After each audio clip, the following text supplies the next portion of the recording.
Buzz Buddies. All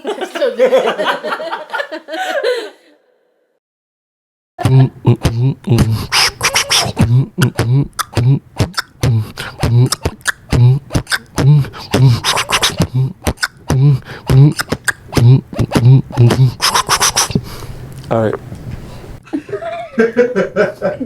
We should start the episode. Are you done? It's been going. The camera's going? Yeah. Oh. All right. The camera's going. That's been beatboxing. Hello, world. You just made a whole beat. You just made a whole beat for our intro. I think we got our intro right there. Hello, world. Welcome to Buzz Buddies, episode 6. Starting with the summer. First day was Thursday. You got me, Mari Sands. I'm Bree, 33. And we got a special guest. John, you look a little different today. Yeah, you're not trying something different, Yeah, wear my hair a different your way. voice changed. Yeah, I'm not as cute, but Are you taking testosterone? a little tiny bit. But Dabbling? That's between me and you. It's your boy RussGreezy. What's up, man? We on Buzz Friends, dude. It's lit. Buzz Buddies, Buzz Friends. Buzz friends. That was actually like a candidate for a name, actually. I just think Buzz Buddies works better because of alliteration. It's just a lot more clever. But thanks for having me on, dude. For sure. I'm already lit. You mean y'all know I don't drink like that, but since we on Buzz Buddies, I had to. We had to do that. So, thank you guys for having me. That was a nice Thanks for sound. being Cheers to that. Yeah. So our special guest is a artist. He's an actor, and he also videographer. Works on a couple things. Oh yeah. Yeah, Absolutely. Tell us a little bit more about that. Dude, so just been, dabbling in my filmmaking bag a little bit. Everybody knows that I've been doing this music thing for a little bit. So just trying to branch out a little bit, see how many different ways I can kind of just flex the creative muscles a little bit, Yeah. Yeah. What got you inspired in music in the first place? Man, I guess just I'd always been in the dance community, right? At first it was dance. I thought that was the way that I was gonna break into the industry. Like I always knew I wanted to be in entertainment, right? I always knew that was the thing, but I didn't know what it was gonna be. So early on in life it was okay, I can dance a little bit, so let me pursue that. And then I did that for a few years, and then eventually I feel like everybody goes through the phase where like you start everyone just starts freestyling. I don't know what age people just start freestyling with their friends. Usually it's like 15. I started at 15. Yeah. Say like high school, like you start smoking weed and hanging out with your friends. You get a circle. Everyone just starts freestyling. All of a sudden you just become like like you've been hanging out with like random ass people and everyone is just freestyling. Yes, you know better who's like, hey, you trying to play a beat right now? It's like, oh hell yeah. So I remember just it became that, and then started working and getting better at that. That turned into, it was rap at first, right? It was rap. I used to rap a lot, which is crazy to, think with the type of music I make right now. But it was rap first, and then I started to, play around with with autotune a little bit, and then autotune taught me how to sing. You know what I'm saying? So, With rap, what was like one of your influences? for rap, Yeah. so like not quite the sing. So I guess at first, a really big rap influence of mine was J. Cole. Right, I studied him a lot. Obviously Kendrick, but I just felt like flow wise and just like structure wise, I was always, and even probably content wise too, I was always a lot more closer to, Cole as far as how I wanted to approach it. But I just, I felt like that never really like scratched the full itch for me because like I said, I come from a dance background. Yeah. Right, so it's like it's not too many rappers you see that are doing the dance thing. Right, it's like usually if you're doing a dance thing, you have to be like a singer, right? You notice that a lot of female artists, like it's pretty rare when you see a female artist and they don't also do the whole dance choreography thing, right? Versus when you see your typical male artist, right? It's a lot just of them don't. Yeah, you don't need as much, right? So it's like I feel like if I play that angle where it's like women artists, female artists are expected, they're held to like a different standard than male artists. So if I can hold myself to that higher standard of like a female artist, then I feel like I can do a pretty good job of just, separating myself. Would you say that like your sound has transitioned a little bit more into the R&B? Absolutely, for sure. And I don't know if that was a product of me transitioning into becoming more of a simp. Right, I don't know. Maybe I got more in my feelings. I got more and more steadily depressed, and then I was like, "How do I cope? I can't even." No, this type of sadness cannot be expressed. You were listening to a lot of T-Pain, huh? Absolutely. Are you kidding? T-Pain invented me, dude. T-Pain. Yeah, I think T-Pain might be the sole reason that I started to make my own music, because I don't know if you guys remember this, but in like 2009, 2010. T-Pain had an app called I Am T-Pain. Do you remember this? No, tell us more. He had an app called I Am T-Pain, right? And this app was essentially my introduction to autotune. It was a dedicated iTouch. Do you remember the iTouch? It was before iPhones. It was just the iPod Touch, right? Oh, And yeah, he I had had a one of fucking those. app which was like, it had all the keys there and had reverb and all this stuff. And I was like, what the fuck? And I remember putting that shit and like just singing into it and hearing back for the first time what it sounds like to hit a note after not being able to sing my entire life, right? And then singing into this software that magically puts you on the right. I was like, oh, maybe I can actually try to pursue this a little bit. And that was the beginning. Ever since then, it was like, okay, maybe let me learn a little bit. And then me and autotune have been like this ever since. You know what's crazy? I always say auto-tune, like when it gets to your voice, it's like venom. And it just like, it glides right in there. It's like venom. Nah, real shit, dude. It's a tool. And I've had to come to a point where I had to get to a point in my artistic development where it was like not relying on it so much and instead using it like as a tool than a crutch, because I used to love it so much where it was like, nah, I started my entire career on this shit. I need to be embracing the fact that I love this shit, and that's what makes me me. But then I started to get a lot of feedback about, hey bro, between me and you, like, I'm your homie, but I think you should start laying a bit off the auto tune a little bit. I'm like, what? Lay off the auto tune? What? That's like telling Steph Curry they should lay off the 3-point attempts. You know what I'm saying? It's like, what? That's what I do, So now I'm at a place where it's like I'm starting to find that balance of like, it's there, but it's not in your face as much as like we were talking about Don Toliver, Travis, and stuff. Question, like, you were saying like when it comes to singing, like you were starting singing and it wasn't like easy for you at first. No. Did you go like reach out to get lessons or you were self-taught? Dude, I mean, I feel like I still don't know how to sing. Like, if that makes sense, I'm still learning. I'm still figuring out what the fuck it means to, be on key, to hit the right notes. I feel like it's just a feeling thing for me. Like when I'm writing, I'm not thinking about notes like sheet music or something. Right. I'm just thinking about what feels right, what sounds right, and I go off of that for real. But I'd say that just learning to, I feel like the auto-tune made me a better. They say that if you use auto-tune that you can't sing, right? Which I understand that, but also they don't talk about how auto-tune literally teaches you how to sing. It's like, it's the guideline. It's telling you exactly where you need to be at. So like in that case, you can go from somebody who doesn't understand a lick about hitting notes at all to they're giving you the notes that you hit. You just have to get close to it. And then now you're training your ear to be able to, distinguish these notes. And now you turn the auto-tune off and now you're singing, just in the car, and you just sing better in general. And then because you sing better in general, it sounds better. Then again, when you go back to the auto-tune and you put it back, it just sounds better. So it just... And it does still take like skill for to sure. use auto-tune. Even if you have auto-tune full blast, like For sure. you still have to be able to like somewhat hit a note or like be singing in key, or else it's not gonna sound good either. That's what I'm saying. And I know that you have a pretty unique insight into that as well, because you spent so many years behind the boards, right? But then you just recently started stepping in front of the mic. Like as an engineer, people will come in and be singing like terribly and be like, can you just put auto-tune on like all the way? And I'm like, it doesn't work like that, like I think people just don't, like,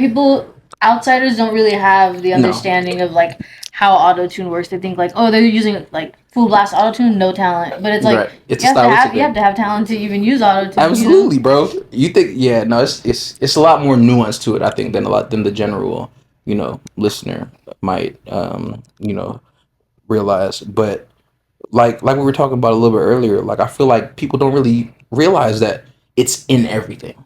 Right? Whether you know it or not, you know what I'm saying? People will hear like, intentional auto-tune on a song and be like, I don't like that. I wish, he didn't use that. But some of their favorite artists, they're implementing similar, techniques on there. They just have it tucked a lot better. You know what I'm saying? Yeah. So I think it's more of a stylistic thing than anything.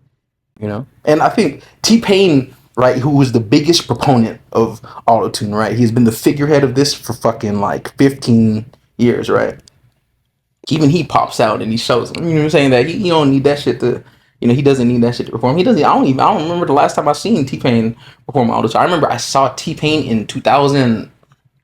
I think 2009 or 2010 when he opened for Chris Brown, and he did the entire set. This was right in the middle of the heat of like death of autotune, and everyone was shit. This was at the peak of everyone shitting on T-Pain for the autotune thing. You remember when Jay-Z made Death of Autotune? Yeah. Yeah, it was in the middle of that, right? And just like he did the entire set, and then at the end of the set was like, oh, and by the way, I just did that entire motherfucking set with no auto-tune. So y'all can shut the fuck up. And everyone was like, oh shit. And that's when I knew that T-Pain was he's a GOAT. He birthed me. Shout out to T-Pain. I would be nothing without that man. Honestly, like I would say he's one of the innovators of music. For sure. Yeah. Yeah, like the early 2000s, 2010s. Yeah. T-Pain was on like every single song Every feature. you heard. Yeah. He had a run there for a while that was just so I can understand when somebody's on a roll like that, you have to find things to nitpick about, right? But what else they gonna say, bro? You're on every fucking #1 hit.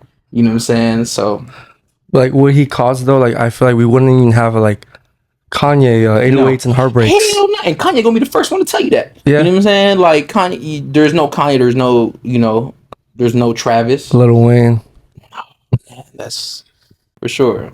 So we're 6 episodes in the podcast, right? Into the podcast. So what have you guys, learned about just what it takes to put together your own, right? From the perspective of somebody who I would love to, dive into the space, relatively soon, and I'm learning. Don't do it. It's a lot of work. It's a lot of work. What you're getting at, right? And also communication. Sure. And understanding. And I feel like that goes for any relationship, really. And also, you got to take the ego out. You can't have an ego in here. Really? Yeah. Yeah.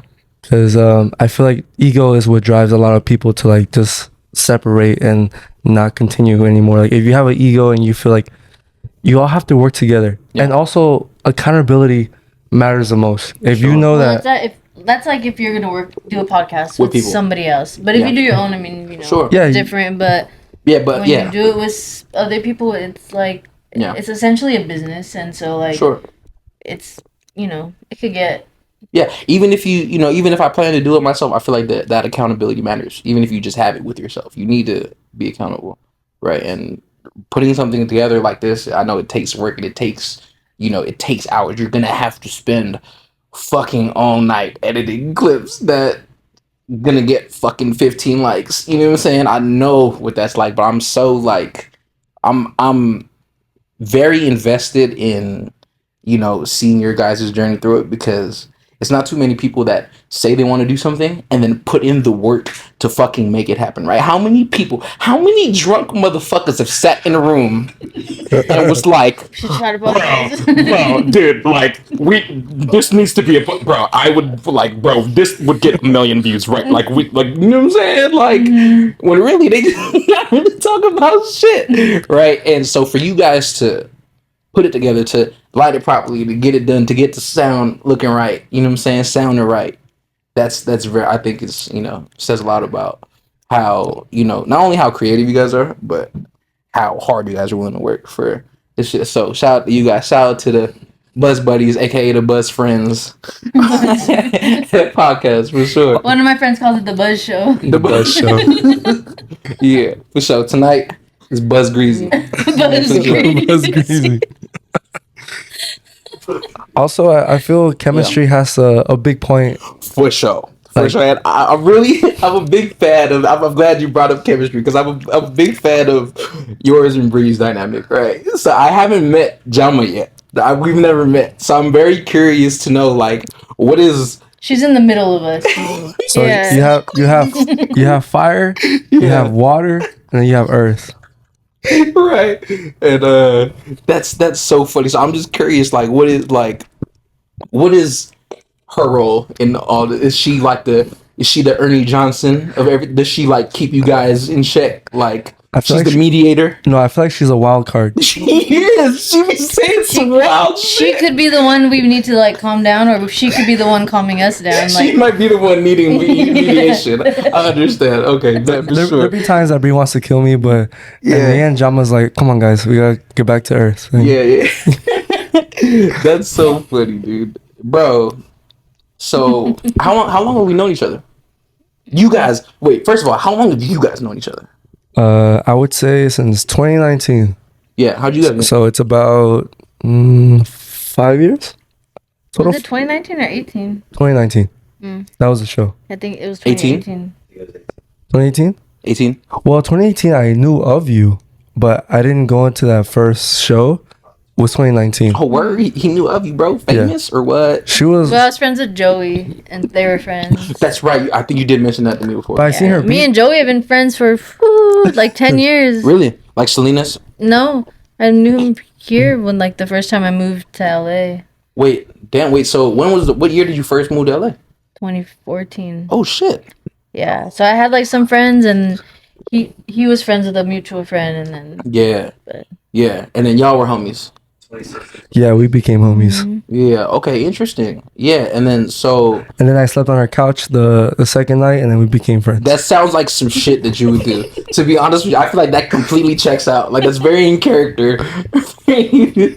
So like, yeah. So how long have when did we all met in? Was it 2020? I think I met you in 2020 because COVID era. it was right after like COVID had started and all of that. Oh man. I've told you about this several times before. But do you remember the story of how I started going to Golden Impala? Kind Of how I went to Golden Impala because I saw an ad of you. I saw the Brie ad, right? I saw I'll never forget it. Like I saw an ad. The three engineers. No, I'll never forget. It's the pictures. You got the glasses on, right? And you got the hat on, and you're at the computer, and you're just like posing. And it's the shot from like the booth. It's in the red room. Serious. You remember what I'm talking about? Kinda, yeah. It's like it was yeah. So I saw that, and I was like, I had less than optimal experiences with sound engineers in the past, right? So I was a little bit shaky about getting back into a professional studio because I had spent so much money before to try and make something happen, and it didn't happen. So I was apprehensive at first, but then something about just like a female engineer, right? It was like, oh, so maybe it's like it's just a little bit less intimidating. Right. That's funny. Come to find out, she's the most intimidating one out of everybody. You know, the crazy thing that I always tell her is like, you make the best song, and you want a reaction, and she always tells you, It's cool. "It's cool." You'll get the take. You'll get the take that you've been fucking searching for. You're like, this should be like, it's cool. You're like, "What?" But if she say it's cool, you know that shit fire. So if she say something fire, you know that shit is exponentially gas. Right. It's supposed to be a hit. Yeah. So it's funny because, the whole reason I had started coming to Impala was because I saw the ad of you. Right. So when I went to go book, I was like, all right, man, I'm ready to get back in the studio. I think, if I book with a female engineer, it'll be a lot less intimidating than the last time I went into a studio, which was like, weird vibes because the engineer was kind of just like, he gave me this energy, which was just like, bro, do you even know what you're doing? Which, like, granted, I didn't know what I was doing, right? But, like, I had been recording for, like, a couple years, on GarageBand before that. So I thought I knew, I thought I was the shit. I thought, I record for reals. Nah, bro. A real recording studio is different. So then, leaving that studio experience with just, like, nothing to show for it, no finished songs, and no, I was like, fuck that, bro. Maybe the music thing's not it. But something about Brie Hendy at the time she was going by. She's a goat. Yeah. I get a lot of artists who, what's funny is I get a lot of guys who, like I get rappers and all of that, but I get guys who like want to do like love songs or they want to sing and stuff, and they come to me because they're scared to go to like a guy engineer. That's literally the thought process. That's literally what I was like. Okay, well, I want to do some like. I felt like the last time I was in the studio and the engineer was in there, like like not really feeling it. It feels gay. Just like, yeah, like, so, Too much simping going around. yeah, that's so crazy. Bree Handy. That's so funny. You've rebranded a couple times, yeah? Yeah, a lot. Yeah. And then I just like stopped caring. There was a... I would be up like late at night, like fuck, like this Yeah. doesn't feel like me. This Right. doesn't feel like my name. And I would change my name at like 3 a.m, and then I'd wake up and be like, I don't know, this doesn't really feel like me either. Yeah. How many did you cycle through before you landed on 33 Bree? It was Bree Handy first. No. No? Mm-mm. What was I it? went through a few like This was some before I It was even like- met you. when I first started, fuck. I Yeah. don't even remember like my first name, honestly. Yeah. I remember the very first one I remember is Swami Sins. What? Like Swami is like master or like Uh-huh. teacher, or you know what I mean? And then it was Steezy Sins. Yes, I knew her by that name. So was it Steezy Sin? Because my last name is Henderson. Yeah. So I liked to keep like the sins and like, you know, Sin. just kind of like Yeah. that was probably my favorite, honestly. I like that name. I was probably my favorite one, and like I had a cool ass logo and all of that. Easy. Yeah. And What year everyone, was this roughly? 2018. 2018. Yeah, and everyone called me Steezy. Like all my friends knew me That's as cool. that. Like That's it was cool. Yeah. I called And you then by I that. started working at Golden Impala, and I was like, you know, I'm gonna have like a lot of artists and stuff, and Yeah. they were booking me as like Bree, and so it was like I didn't want it to get like Yeah. confusing Lost in because the all sauce. of like my Instagram and like all of that stuff was like Steezy Sins. Yeah. So I was like, fuck, I don't know. I remember at a time I was like 95 Sins. Yeah. I don't know. Then it was just Bree, and Yeah. then it was like Bree Handy, and Yeah. That there was was a what I bunch of meant. shit, and I was like, nothing sounds like me. Like honestly, Steezy Sins like that felt the most like Yeah. stable. Like Yeah. that was one I kept for like a long time, but Yeah. I like 33 Bree though. but then I just was like, I just want to go by Bree, but like Bree Yeah. sounded too basic, Sure. and then I landed on like Is the the 33 number 33 just always like stood out to me. Sure. Is it like an angel numbers thing?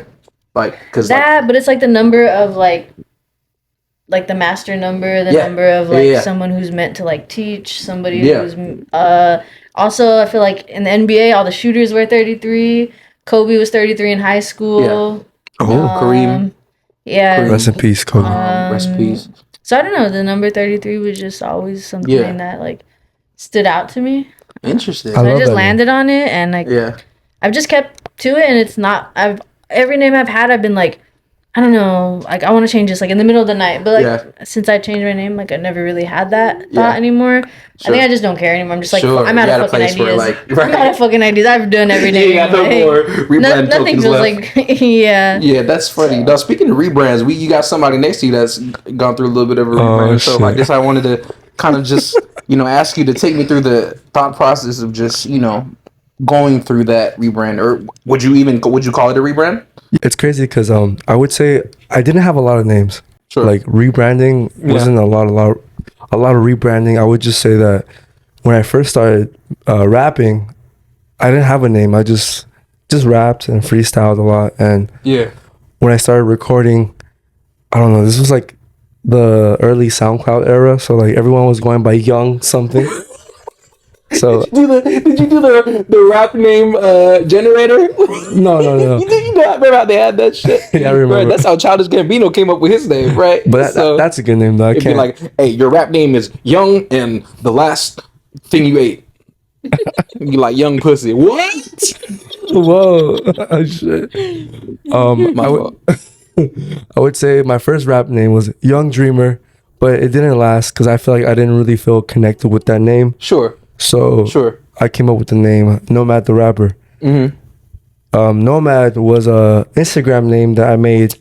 It was my first Instagram name for my account because I felt like I was always a nomad. I always moved around a lot, Sure. even as a kid. Yeah. I always moved around, so I feel like a nomad. Like I didn't really stay in one place. Yeah. Even like I always grew into new ideas and thoughts, and Yeah. I just never stayed the same. So I feel like a nomad. So not even just like from physically moving from place to place. It was also like from your mind space. Yeah, like That's interesting. every year I always think new things. I always Sure. learn new things, and Yeah. it would change my perspectives a lot. Uh-huh. So I went by nomad, and then Sure. I looked around like when I first I made my rapper name Nomad, I checked so many nomads. Yeah, So- that's true. There is a lot of nomads, There's bro. a guy named Nomad who made a song with The Weeknd, so it's like Yeah, sure. So I was like, I'm not gonna stand out. Yeah. So I'm like, well, if I call myself Nomad, the rapper, they'll know I'm a rapper. Yeah. So I stayed with that name Yeah. for a while. I would say I stayed with that name from 2019. I didn't change it until last year. Yeah. But 2023? yeah. And it's crazy how I changed it because Yeah. I felt with Nomad the rapper, it was more like a alter ego. Sure. When I performed on stage, I was very loud, energetic, just like not giving a care, just being very extra. Sure. But when I was just myself, Mario, I felt very calm. So it was very confusing is that when you're loud on stage and loud on Instagram, people think like, oh wow, this guy is crazy. He's loud. He's so energetic. And the things that will happen is that when I would perform on stage, I was very loud. I'll say a lot of things and people be like so hyped. And after the show, they'll come see me and like come say hi. And they saw I was very calm and it threw them off because they were expecting a loud person. And I am loud, but not loud what I made my alter ego to be. So, and I feel like That's so funny. I was trying to find my sound as Nomad the rapper, but Yeah. I didn't really, I was just going to so many avenues. Yeah. Then last year, I changed my name to Mari Sands, which is my name. My first name is Mario, so I just took out the O. Yeah. My last name is Signs. I took out the E, so it's just Sands. Yeah. And the difference between Nomad the rapper and Mari Sands, Nomad the rapper made music of like just trying things, experimenting, and being a different person. It was an alter ego. And Mari Sands, I feel like the sound that I'm making through that name is my sound. What I feel true to. And honestly, what I feel true to is like I make a lot of love songs and heartbreak and Fuck yeah. and I feel I go through that a lot more than when Nomad the rapper, I was trying to become like trying to raise the bar like the greats and Sure. trying to compare. Sure. And I feel as Mari Sands, I don't compare to anyone anymore. I'm just doing my sound and I'm enjoying it. That's phenomenal. Yeah. Wow, what an insight. Thank you for answering that. I'm so glad that you provided me with that insight. That's fucking mind blowing for sure. So with Mari Sands, you get the real me. It's Yeah. I'm not hiding myself. Honestly, when I perform, I don't even have to like use that alter ego anymore. Sure. I'm myself on stage. And So wow. how far along were you into your tenure when I had like, when we had met? You remember? like a week. You're fucking lying. I was in a session, remember? And then you literally walked into my session and you were like, "Yo, are you Bree?" I was like, "Yeah." And you were like, "Damn, I heard your stuff with Nomad the rapper. Like, that shit was fire. Whatever. I'm a fan or whatever." Holy shit! I did say that. Holy shit! And that was my first time meeting. Whoa, bro. Whoa, that's crazy. I did say that. I texted Mario. I was like, "Oh, this guy Russ, like, he just told me he liked your music, or I thought whatever." it was And Russ. he was like, "Russ, like, right?" This God fucking damn it, bro! I can never escape. And that was the same show. The Golden Apollo show was the day that they announced me as Russ. It was like, yeah, please make some noise for the one and only Russ. I was like, no, AJ, please. Damn. That's why the show was packed. Everyone thought Russ was coming. Please say the Greasy. Please say the Greasy. You were saying it. You want to know how? How did you get your name then? RussGreezy. So I've been RussGreezy since 2007. Oh, so, wow. The backstory is, do y'all remember AOL? Yeah.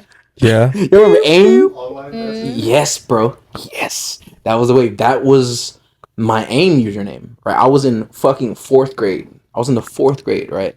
The year before, the Christmas before, I had received a Christmas gift from my dad, and it was my first MP3 player, right? And my dad didn't know anything about how to put music on the MP3, so he had asked my oldest brother to do it, right?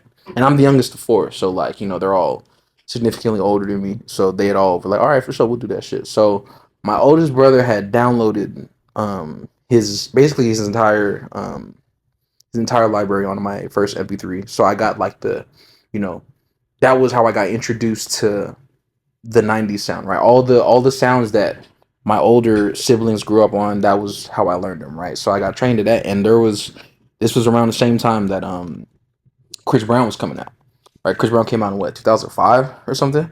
Right? So yeah, so this was when he was coming out, and he was like the hottest new thing. And I remember being in fourth grade, and I was like, damn, like all the girls. I was like, bro, everybody loves this motherfucker. Like, what does he do? And like, I love this motherfucker. I'm like, it's not only the girls. I'm like, yo, you this motherfucker is talented as hell. Like, how can I be? And I grew up on Michael Jackson, right? So when Chris Brown came around, I gravitated towards him because it was like, oh, that's like Mike, right? That's like, it's like my generation's Mike almost, right? And there was the comparisons were there from the beginning. So I really really liked Chris Brown in 2007. So obviously. Chris Breezy.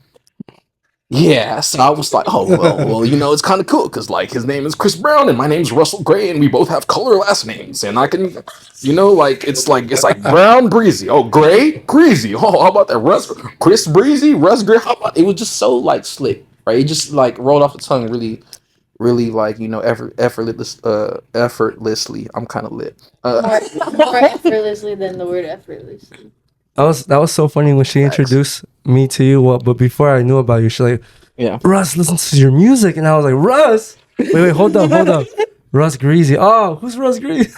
Yeah, who the fuck is RussGreezy, bro? Who the bro, what? Oh, man. That's so funny, dude. What a fucking throwback. Dude, so like, speaking of just like, you know, rebrands and transitions and shit, like how has it been, you know, for Bree, like how has it been for you, you know, spending all these years kind of like in a behind the scenes role, right? In a role that's typically like, you know, engineers and producers don't really get as much love obviously as like the face, like the artists and stuff. So like how has it been for you kind of transitioning to a role where you're kind of stepping more in front of the camera as opposed to behind it, in front of the mic as opposed to behind the boards, right? I know you've been posting a couple snippets on your gram. I've seen them. So I know you're cooking, right? So how was that kind of, you know, evolution went for you? And why? Yeah, I think the why is like important because I think for a while like I got a little like burnt out. Sure.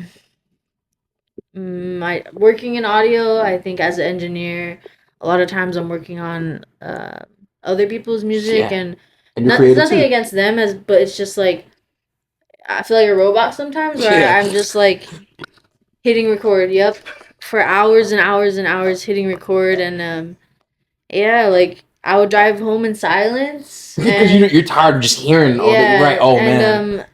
By the time I got home, it's like I don't even want to like make beats or like work on my own shit because I've been doing it for other people all day. And I think at a point like I just kind of fell out of love with it. Like I thought that's what I wanted to do forever was like be an engineer or be whatever. Yeah. But doing it every day for like other people was like a little draining. Right. And I think I took a break. Like I went and got a regular ass job. Right.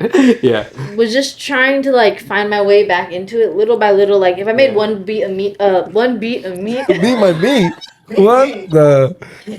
Bree? What you talking about? Can't even do that.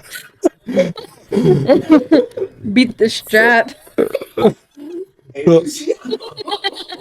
Damn. Beat the strap is crazy.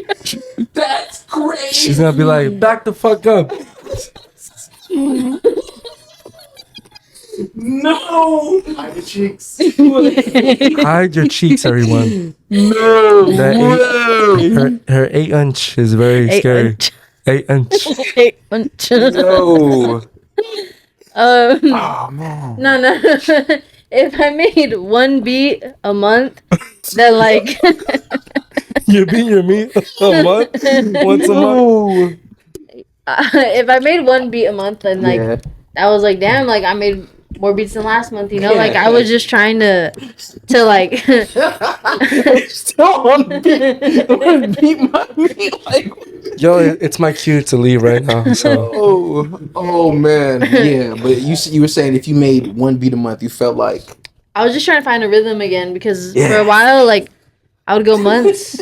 I would honestly go months without like making anything. You know? Yeah, right. And then is this when you started kind of like finding kind of a love for the content creation side of it too?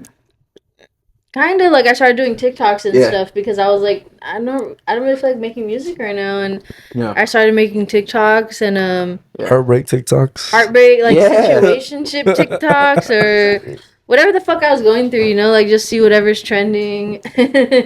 What happened? I feel like heartbreaks are always trending. What happened? Did I say the word? I knew it too. Dude, you know what did I say? I knew before that we started this episode that his word was situationship. I knew it because he was like, it's one of your favorite words. Is like, that's not my favorite word. Like I just was in a fucked up situationship, so I talk about it a lot. So what was the word? But I knew it was coming up. I knew I was gonna say it too. What was the word? Situationship. Oh my lord. RussGreezy's word of the day was situation. He got me, and honestly, that's been my word of the day for like a while because that's your word of your life. Wait, it's the word of my life right now. Situationships. Russ, how many have you had? Oh no, we talk about quantity. Oh man, I don't know if that's the right metric to measure it by. I think I'd measure quality? My situationships by how down bad I am after they end. Oh shit. Nah, you know, situationships, I've had plenty of those. Way more than actual real relationships. Certified lover boy. That's how it is these days. It's more situationships than relationships. No, dating culture, just, you know, dating in general in LA is hard, rough, tough. I can't imagine what it must be like to be dating in LA and also gay. Mm-hmm. Is it like, is that tough too? Because obviously, like, I remember watching on one of the other pods, you were just saying, like, you want to be respectful, right? You're not trying to, right? So how is it like, do girls just give off, like, gay vibes off rip? Or is it just, like, you kind of, you know, they might be straight, but you trying to bend them, you know what I'm saying? No. You know, a little bit? I think, Thank you, Joey. Let's take the shot, and then we'll get into that. Sure. Oh, yeah. We're going to take a quick intermission, guys. Hold on. We're taking our shot, fool. No, but... We have a few minutes. We can take our shot. Okay. Perfect. Okay. Now you guys get to see my face. Shit. All right. Okay.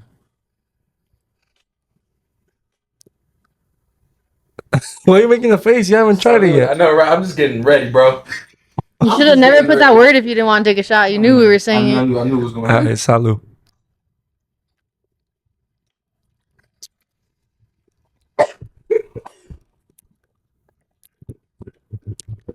Damn. I would rather be drinking the 818. Yo, man. I'll be living vicariously through Bree's situationships, bro. I will go on record and say that. Are you recording? Because I will go on record and say that I am such a big fan of your tea.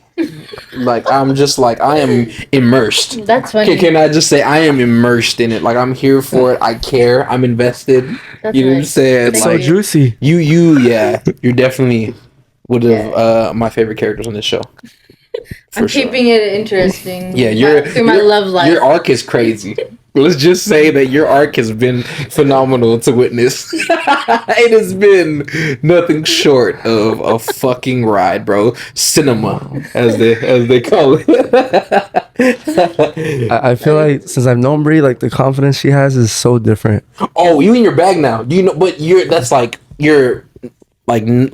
you know that you're in your bag, right? It's like a intentional thing, right? It's not like you're in your bag by accident. And she's so modest about it. She's like, nah. That's the Pisces. It's the Pisces. It's the Pisces in her, bro. She do this humble brag shit, and I love Pisces because I'm. Ooh, it's on record. We can fix it in post, but ooh, okay. Nah, fuck, we can cut it if we need to, but I like Pisces, but I'm talking to a Pisces right now, and yeah, I fuck. I didn't even know he was a Pisces till right now, so that tracks. I see that, like that humble brag, because you really are in your bag. And one thing about Pisces is that they'll get in their bag, they get in, and everybody know they in their bag, and they gonna be like, yeah, you know, it's whatever. Sure. Yeah, you know. Yeah, love that, dude. What were we talking about? How it became behind the scenes, right? So it was Sure. behind the scenes, and then I think I just got tired of burnt out working on everybody else's stuff. Yeah. And then Sure, because you're a creative yourself, dude. I'm sure you need to have your outlet too. yeah, And I if you're started to working feel on- like yeah. brain dead, just like record, Sure, absolutely, record. absolutely. I already knew like how I was gonna mix this person vocals. Like I could do this shit like half asleep, you know? Yeah, So- so, like autopilot. Yeah, and Yeah, so I think I just needed like something to like stimulate my brain or something. I needed something new. Sure. I took a break from music for a while. Yeah. And I think I just slowly started to like To clap cheeks. I slowly started to like dabble back in it. Yeah. I think I went through a breakup. Sure. That was tough. Yeah. Long I was here for you. relationship. I was here for you. Yeah. Long absolutely. relationship. Russ too. Russ Yeah. helped me move out. All of Yeah. that shit. Yeah, yeah. So, I think that kind of inspired me a little bit because Yeah. like I always wrote songs like Sure, for like other people. for other people, like help people write their songs Yeah. or like even in the studio, just like giving advice or you should say this instead of that or like whatever. Yeah. But then I also would write like my own shit on the side, Sure. but I just wouldn't do anything with it. Yeah. Like, I think I was just too embarrassed. I was like, oh, like I'm not gonna Right. put this out. Like that's like so off brand. Like nobody's gonna fuck with it or like Sure. I can't sing, so it was just like weird, you know. I was like, Yeah. nah, it's whatever. I would just do it like on the side, kind of. Yeah. But you And wouldn't then- even like you wasn't even sharing that with No, really, like with just nobody. keeping it to myself, honestly. Yeah, for real. And then So what changed? Like what got you to the point where you was ready to share that? I think I like going through that breakup, and Yeah. I was like making a lot of songs and like writing a lot of songs. Yeah, and, content too. Yeah, Right. and then making my content like the Yeah. TikToks and stuff like that, and Yeah. I think I needed something to like kick me back into like being creative again. Fuck yeah. And Yeah. that was my breakup was what like did it, you know? I Yeah. started writing songs. Mario started helping me like complete these songs a little bit. Sure. I never really put them out. Like Sure. I never even finished them, but it was just like something that Just making them. got me back into it. And then I started kind of dating somebody else, and I think in a way like I think we're all like kind of inspired by love, and Yeah. in a way like it inspired me.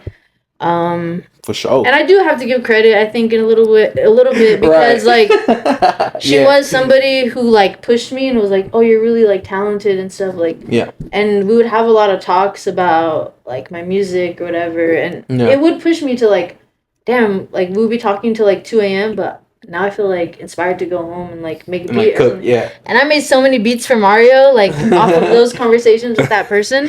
So like it I was reap the benefits. yeah, so so it was a good thing that like came out of that, you know. I think my Oh. breakup inspired like me to write all these like fucking breakup and heartbreak songs, and then this situationship with this person Yeah. like inspired me to make beats again. And Yeah. I remember talking to this person, like I made the most beats that I've made in like years because Driven. just I felt inspired by this person, you know. Fuck yeah. Yeah. And you know, I was like, I feel like falling in love again, and I start writing songs about that Yeah. again. Fuck And yeah. then that person fucking breaks your heart, and then you And start. then there's more. Then and then you there's get to more. Yeah, you then start. you're cooking on different. Yeah, level now then you start writing fucking Different bag. even fucking harder breakup songs Fuck yeah. about that shit. And Fuck then you know, like I have, and I think a lot of my best music has come from like those heartbreaks and stuff, and Fuck yeah. that just has put me, I don't know, I think I fell in love with music again through those things because I was like, this is so That's therapeutic crazy. and it's making me I just am able to like express myself Yeah. in a way that I've not had before, and I've always felt like, oh, I gotta keep this to myself or whatever. But now I'm just like, fuck it, like I'm actually making like decent stuff. Like I know I Yeah. can't sing, I can't like do this, but like I can write Sure. decent music, and Yeah. and it's helping me like get through it, you know. If And that's so, not the purest form of art, like what you just described there is literally the essence of like expression, right? It's yeah, because I don't do it to like, oh, I'm gonna be the biggest fucking artist Sure. or a millionaire. Like, I do it because I have Yeah. fucking. I'm a Pisces. I have a lot of fucking feelings. And you need. if I you don't need get an it out, outlet. it's gonna It's sit gonna in- manifest in Yeah. in nasty ways. Yeah, and so Right. I think that's just kind of how I started making my own stuff finally. Yeah. And Proud of you. Yeah. Me too. I'm not gonna like I enjoy like making it now, and some of the music I've Yeah. made I feel is pretty decent, and Fuck so yeah. hopefully I'll I'll say. put out my own stuff Damn. someday soon. Do you see but yourself like getting that deep into it, like releasing it? Would you release it? I don't as, like, see myself being like, even people ask me, I'm like, oh no, I don't make my own music, but like yeah. I kind of do, you know. You do, but I bro. don't. But I don't see myself being like You just haven't claimed an it yet. artist or Yeah. like doing shows or things like that. But Sure. I can see myself like putting out some of these songs Yeah. I've made, because they're very like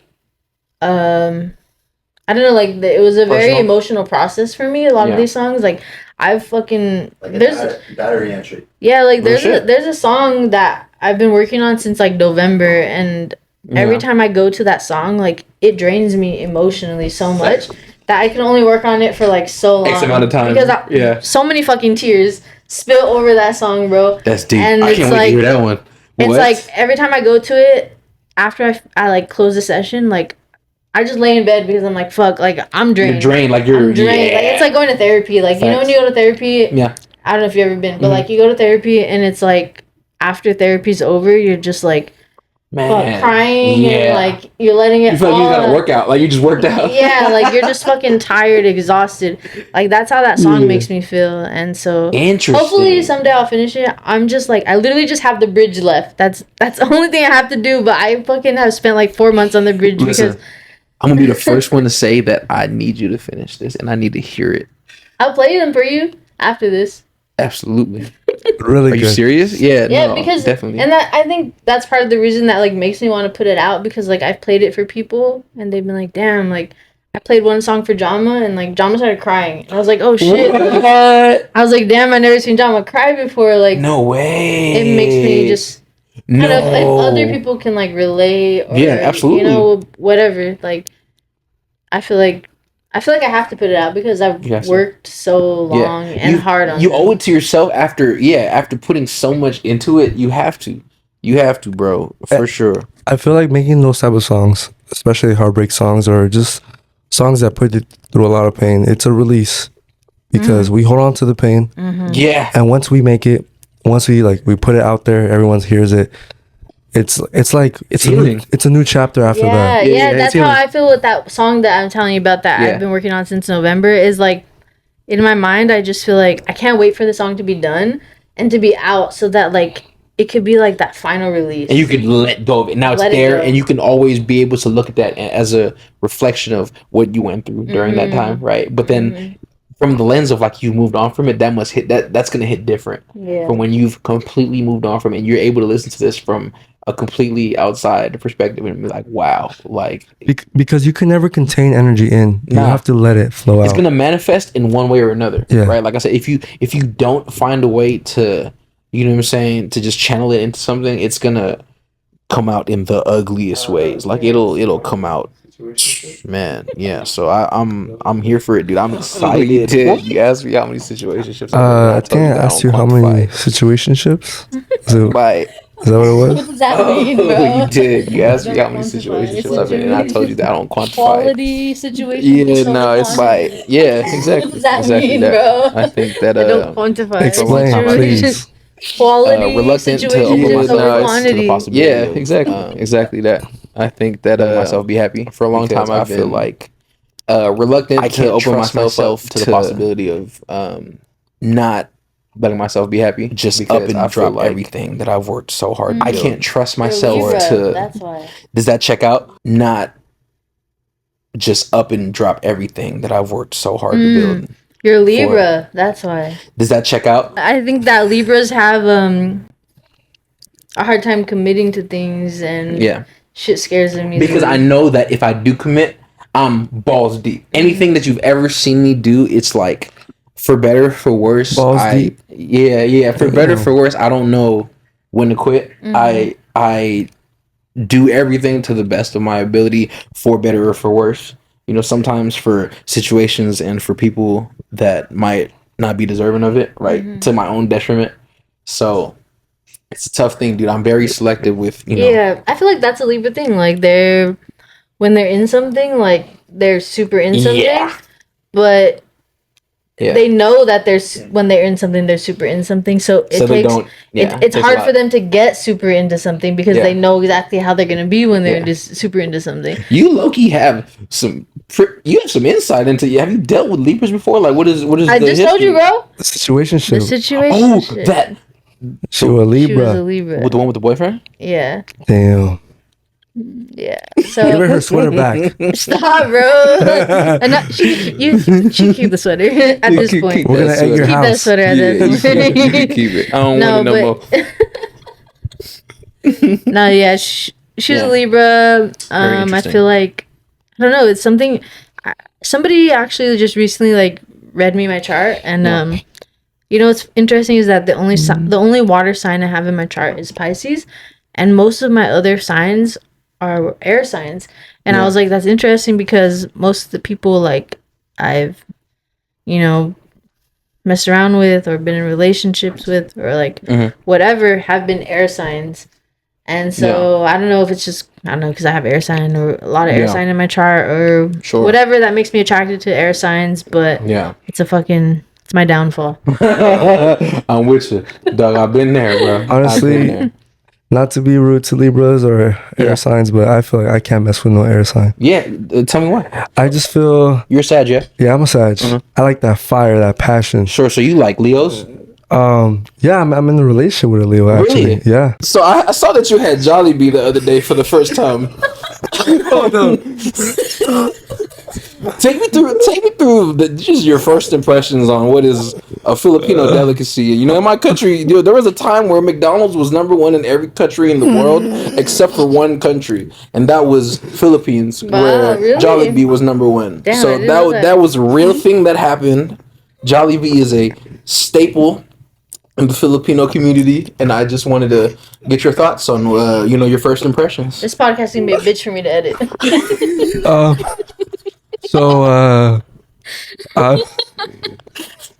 My thoughts on Jollibee. You know what? I'm gonna be real. I'm gonna keep it real. Not to offend Filipinos, but Jollibee tastes like church's chicken. I said it. You know, Church chicken is bomb. I know, but I'm saying like, no. You know why? I was not to interrupt you. I'll let you get back to that thought, but real quick, just to interject. I peeped. I was scanning your order. I peeped everything that's in your small in those couple seconds that you put on your story. I was like, what did this dude get? What is the spread looking like? So look, I mean, like you got the 2-piece chicken joy, right? Like no, how much? I got more. You got more, but you didn't get the spicy. I did. You did? Half and half. How did you feel about the spicy? It's pretty good. Was it crispy? Yes, it was. It was, right? I hope you didn't get no soggy like. No, definitely not. The reason I say Church is because Church's has the crispiest chicken. I fuck with Church. Yeah. I fuck with Church is heavy. And the difference between the two, I feel like, not to disrespect on Churches. Sure. I feel like Jollibee has like Churches, but better presentation. Right. They have like the branding on point. Sure. The branding, like you go in the restaurant, it looks very modern. The chairs, the table. And also the choices. You go to Churches. I mean, Churches has been here for a while, but I feel like that chain hasn't evolved. It's still Churches. Yeah. But not nothing wrong. I feel like Churches has been there for a long time. It's kept even families that when my family was in low income. My family was in like the best situation with financially, but I feel like Churches. Yeah. They fed all of us, especially like the Wednesdays, Tuesdays specials. Have you I don't know if you've noticed this, but if it was the same for you in your area, but typically in this area, most of the Church's chickens got bought out by Popeyes. Has that happened in your area too? Like where you used to live? Because out here, literally, I think the nearest Church's chicken is fucking like miles away. Like it's crazy. Like, it's far. I don't know. I can't really speak on for where I'm from, because I come from the San Gabriel Valley, and You're a nomad. That's right. You Yeah. come from fucking. Yeah, that's right. but I feel in the San Gabriel Valley we have a lot of churches. There's a lot of churches, and I'm not talking about the religion. I'm talking about the food. Like we have a lot of church, but even in South Central I've seen some churches, but Yeah, I see them out there for sure. Yeah, Yeah, yeah. of course. They gonna keep them out there because they keep them in the low It has to income be a staple. areas because they know. They But just for the A1A I haven't Yeah. seen one churches. So yeah no. Is there any out here? Nah, no more. I think Damn. I think the nearest one is like fucking like far that way or some shit. Damn. Yeah. Well, speaking of food, like, Yeah. what are some good foods out here? Because I mean, me and Mario are not from here. You're right. Mario, Oh, this especially, he's is- from that side of town. Right. So. I always hear all my East Coast homies popping shit about how good food on the East Coast is. Rah rah rah. Right. I'm gonna just let you know I am not trying to hear none of that shit. I think the West Coast is undefeated as far as any cuisine. Like, you know what I'm saying? Tacos, right? Right. There's no other city that's doing it like LA. Let's just get that out the way. No other city, no other state is doing it like Cali. Debatable. So what are the other, like Texas? I think maybe no. No. I think probably California has the best tacos, Sure. but I mean, as far as like Mexican food, even in general, Yeah. I don't know. Maybe I'm just biased, but like I'm from Central California, and Sure. I feel like Of course. Oh I yeah. feel like we have.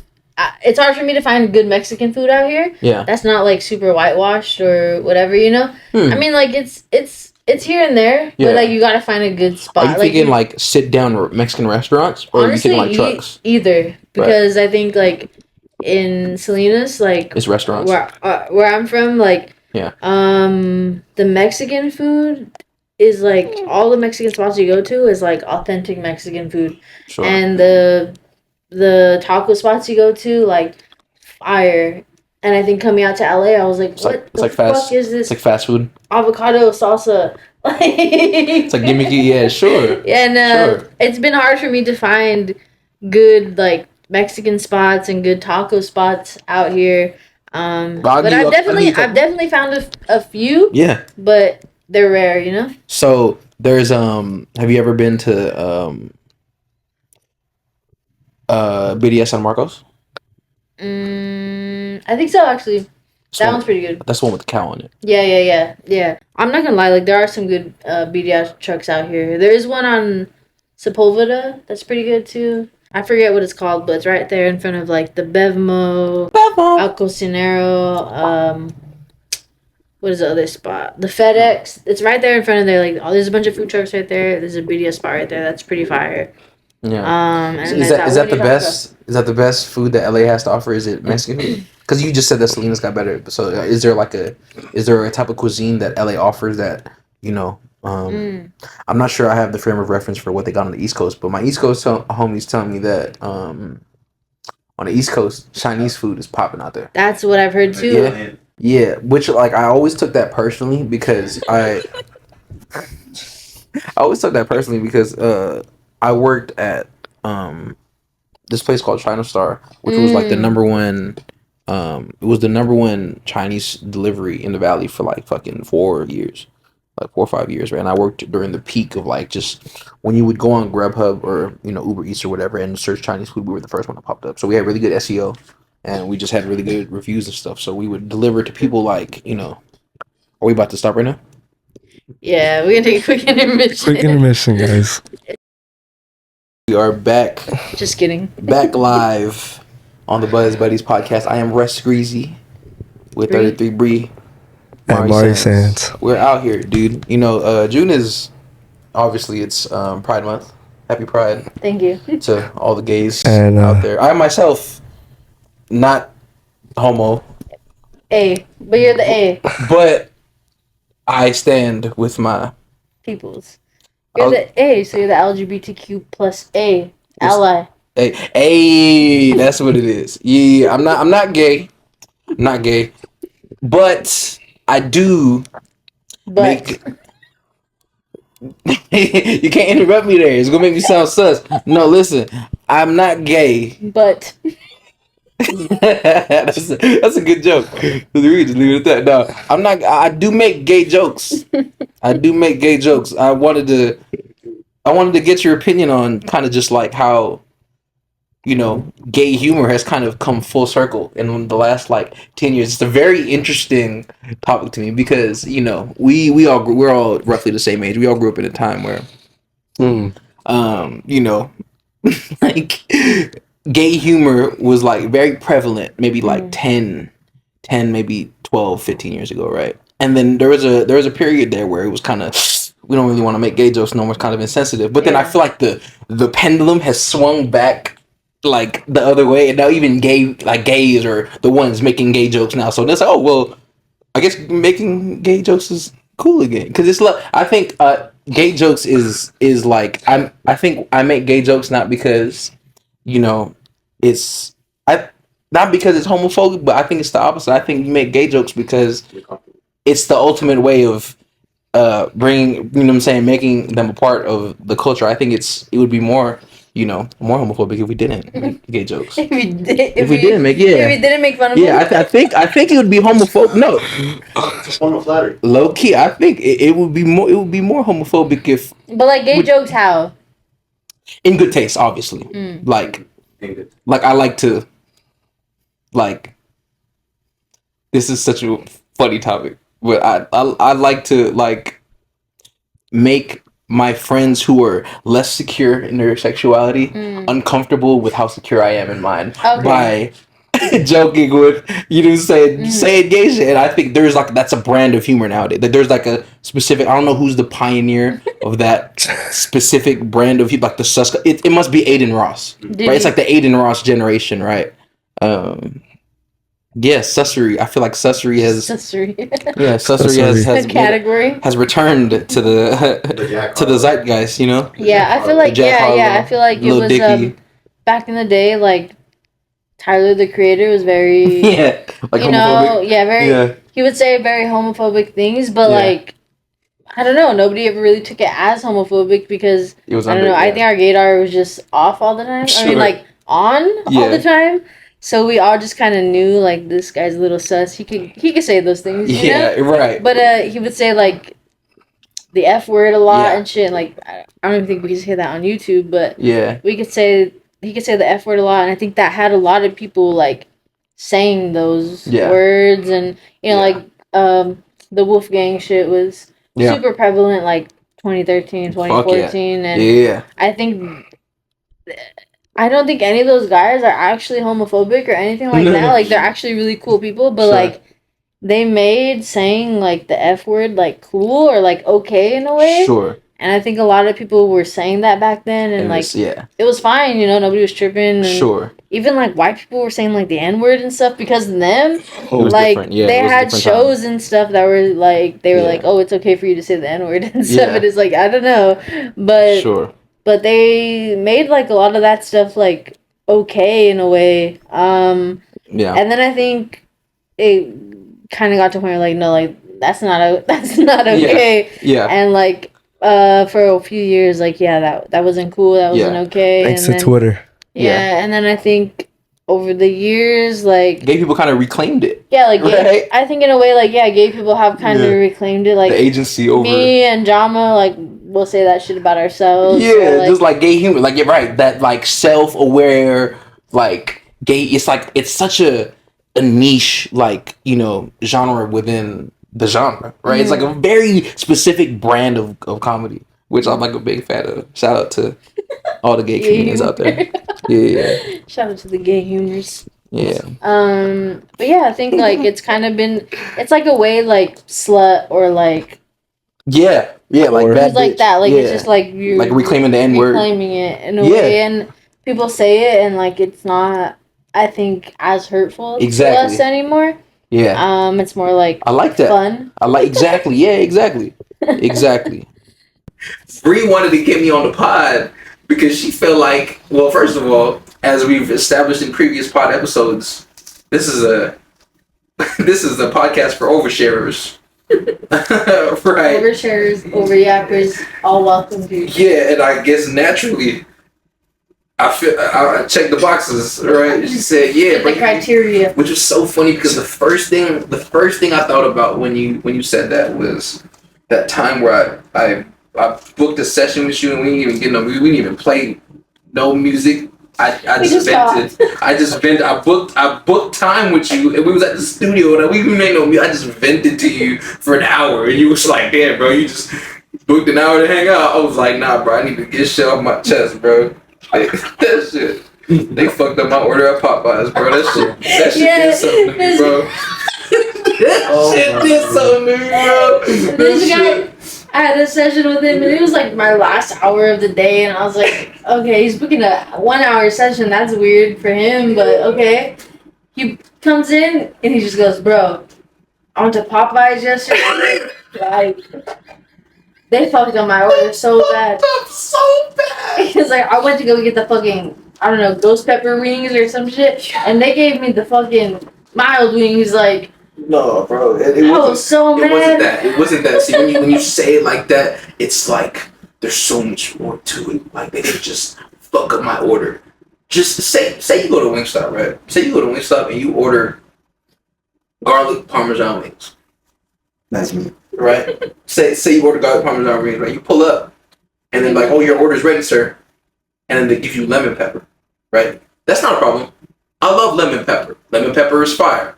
I didn't order it though, right? So respectfully, I go home with my order and I open the bitch up and I'm like, oh, this is not my order. Let me go drive back and like rectify this. You know what I'm saying? I go back to the fucking Popeyes and I'm like, so if you know one thing about me is that after working in the service industry for so many years, I'm very patient and I'm very polite with workers, right? That being said, right, I'm so nice, so friendly. Hi, I just wanted to come back and let you know that there was a mistake on my order. I actually ordered this flavor. You guys gave me this, so I'll happily wait for you guys to correct. I'll wait, you know what I'm saying? It's cool, right? Like, this woman tells me, she's like, no, I didn't mess up your order. Well, she doubled down. Yeah, I'm like, okay, like, I understand, like, if you don't think that I ordered something else, I understand that, right? But, you know, regardless, like, I did, like, ask for another, so if you could just kindly just like exchange it for me, please, and like I'll be on my way. She was like standing on fucking business. She was like, nah, motherfucker, like I ain't changing shit. she's like, no, I didn't fuck your order up.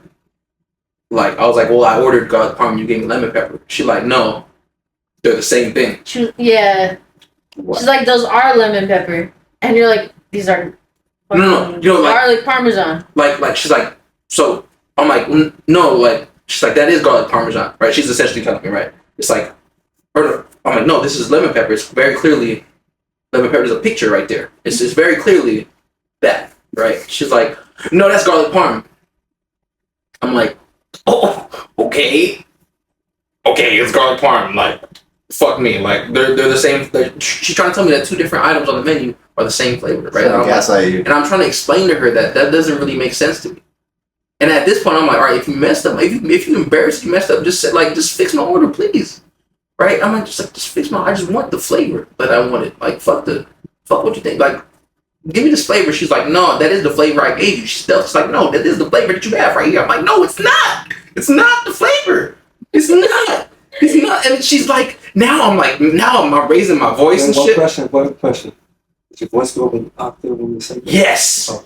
Absolutely. I was, yeah, bro, a few octaves, bro. Like, I'm like, and I'm, like I said, I'm very patient, I'm very polite, but this woman was testing my resolve, bro. She was like, now the workers are coming up to her and they don't speak English. They're like, you know, asking her in Spanish, like, what's going on? And then she's like telling them some shit that's, I know is not true. Like, she's telling them some, like, her version of the fucking story where, like, I'm the one that's in the wrong or whatever, right? So now it's a whole scene and the whole restaurant is like, nah, bro, like, you tripping, like, and I'm like, bro, I just want my motherfucking wings, bro. And I'm like, at this point, I tell them, I'm like, look, if you don't want to change my wings, that's fine, right? I will pay for the wings. Is it? Is it? I don't know if it is. It wasn't? No. It's okay. We'll just continue. Let's use the fucking Camera audio. That story is not important at all. No, What is keep going. important? It's important that you got the right sauce. It's not that. It's not that. What the moral of the story here is don't gaslight people.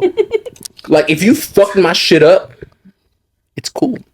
I forgive you for fucking my shit up. Let's just make it right. That goes for everything. Situationships. Don't gaslight. Right. That's why it hit me so different. I felt so stupid being in a Popeyes and being emotionally. I felt so dumb. I was like, y'all are really getting on my nerves over some chicken right now.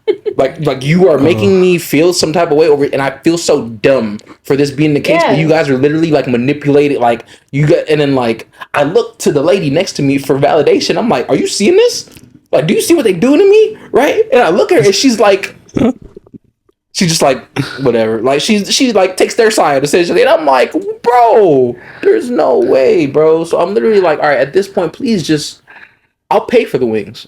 I'll pay for the first ones I get. You don't have to refund them, all right? I'll pay for, just let me get the fucking flavor I want, bro. And at this point she was like, no, that flavor don't exist. Like she's like, that's not, I can't. If you order that, I'm gonna give you another round of lemon peppers, which she was telling me. Damn. Like she's standing on the fact that these flavors are the same. I'm like, bro, stop telling me they're the same flavor. They're not the same, bro. Just make the right order, bro. You know And what? then he went to a different Popeyes, and then they made it the way he wanted.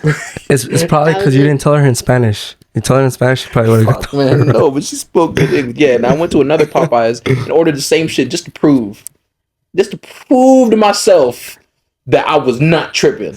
Right? You know what you should have done? What? You should have went to the other Popeyes, get the right wings, And then come back? Go back to the other Popeyes and show them. I really thought about it. The Lakers are playing those. The Lakers were playing. You gotta go to the Lakers At game. this point, I'm already like, it's already fucking like halftime. Like I missed the whole fucking like first half, bro. I'm like, Oh, you goddamn, did. bro. Like, dude. But yeah, that's Russ booked the session with me to tell me that whole story, and I was like, "Bro, do you want to like do anything? Like, you want to make music or something?" I was He's like, nah. "Nah, I just gotta vent." So Bree was booked for a therapy session. Basically, Yeah, like, yeah. Chicken. Facts. I This is just another hat. honestly, I don't even need to like go to school for like. Yeah. I don't know what the You're correct natural. term is, but therapy or whatever. Like, so many men come to the sessions and they just start venting, and I'm you just like, okay, you're like- just something. I don't know what it is. I Like mean- you just have this aura about you that best makes part- motherfuckers wanna You're still getting paid. trauma So. dump.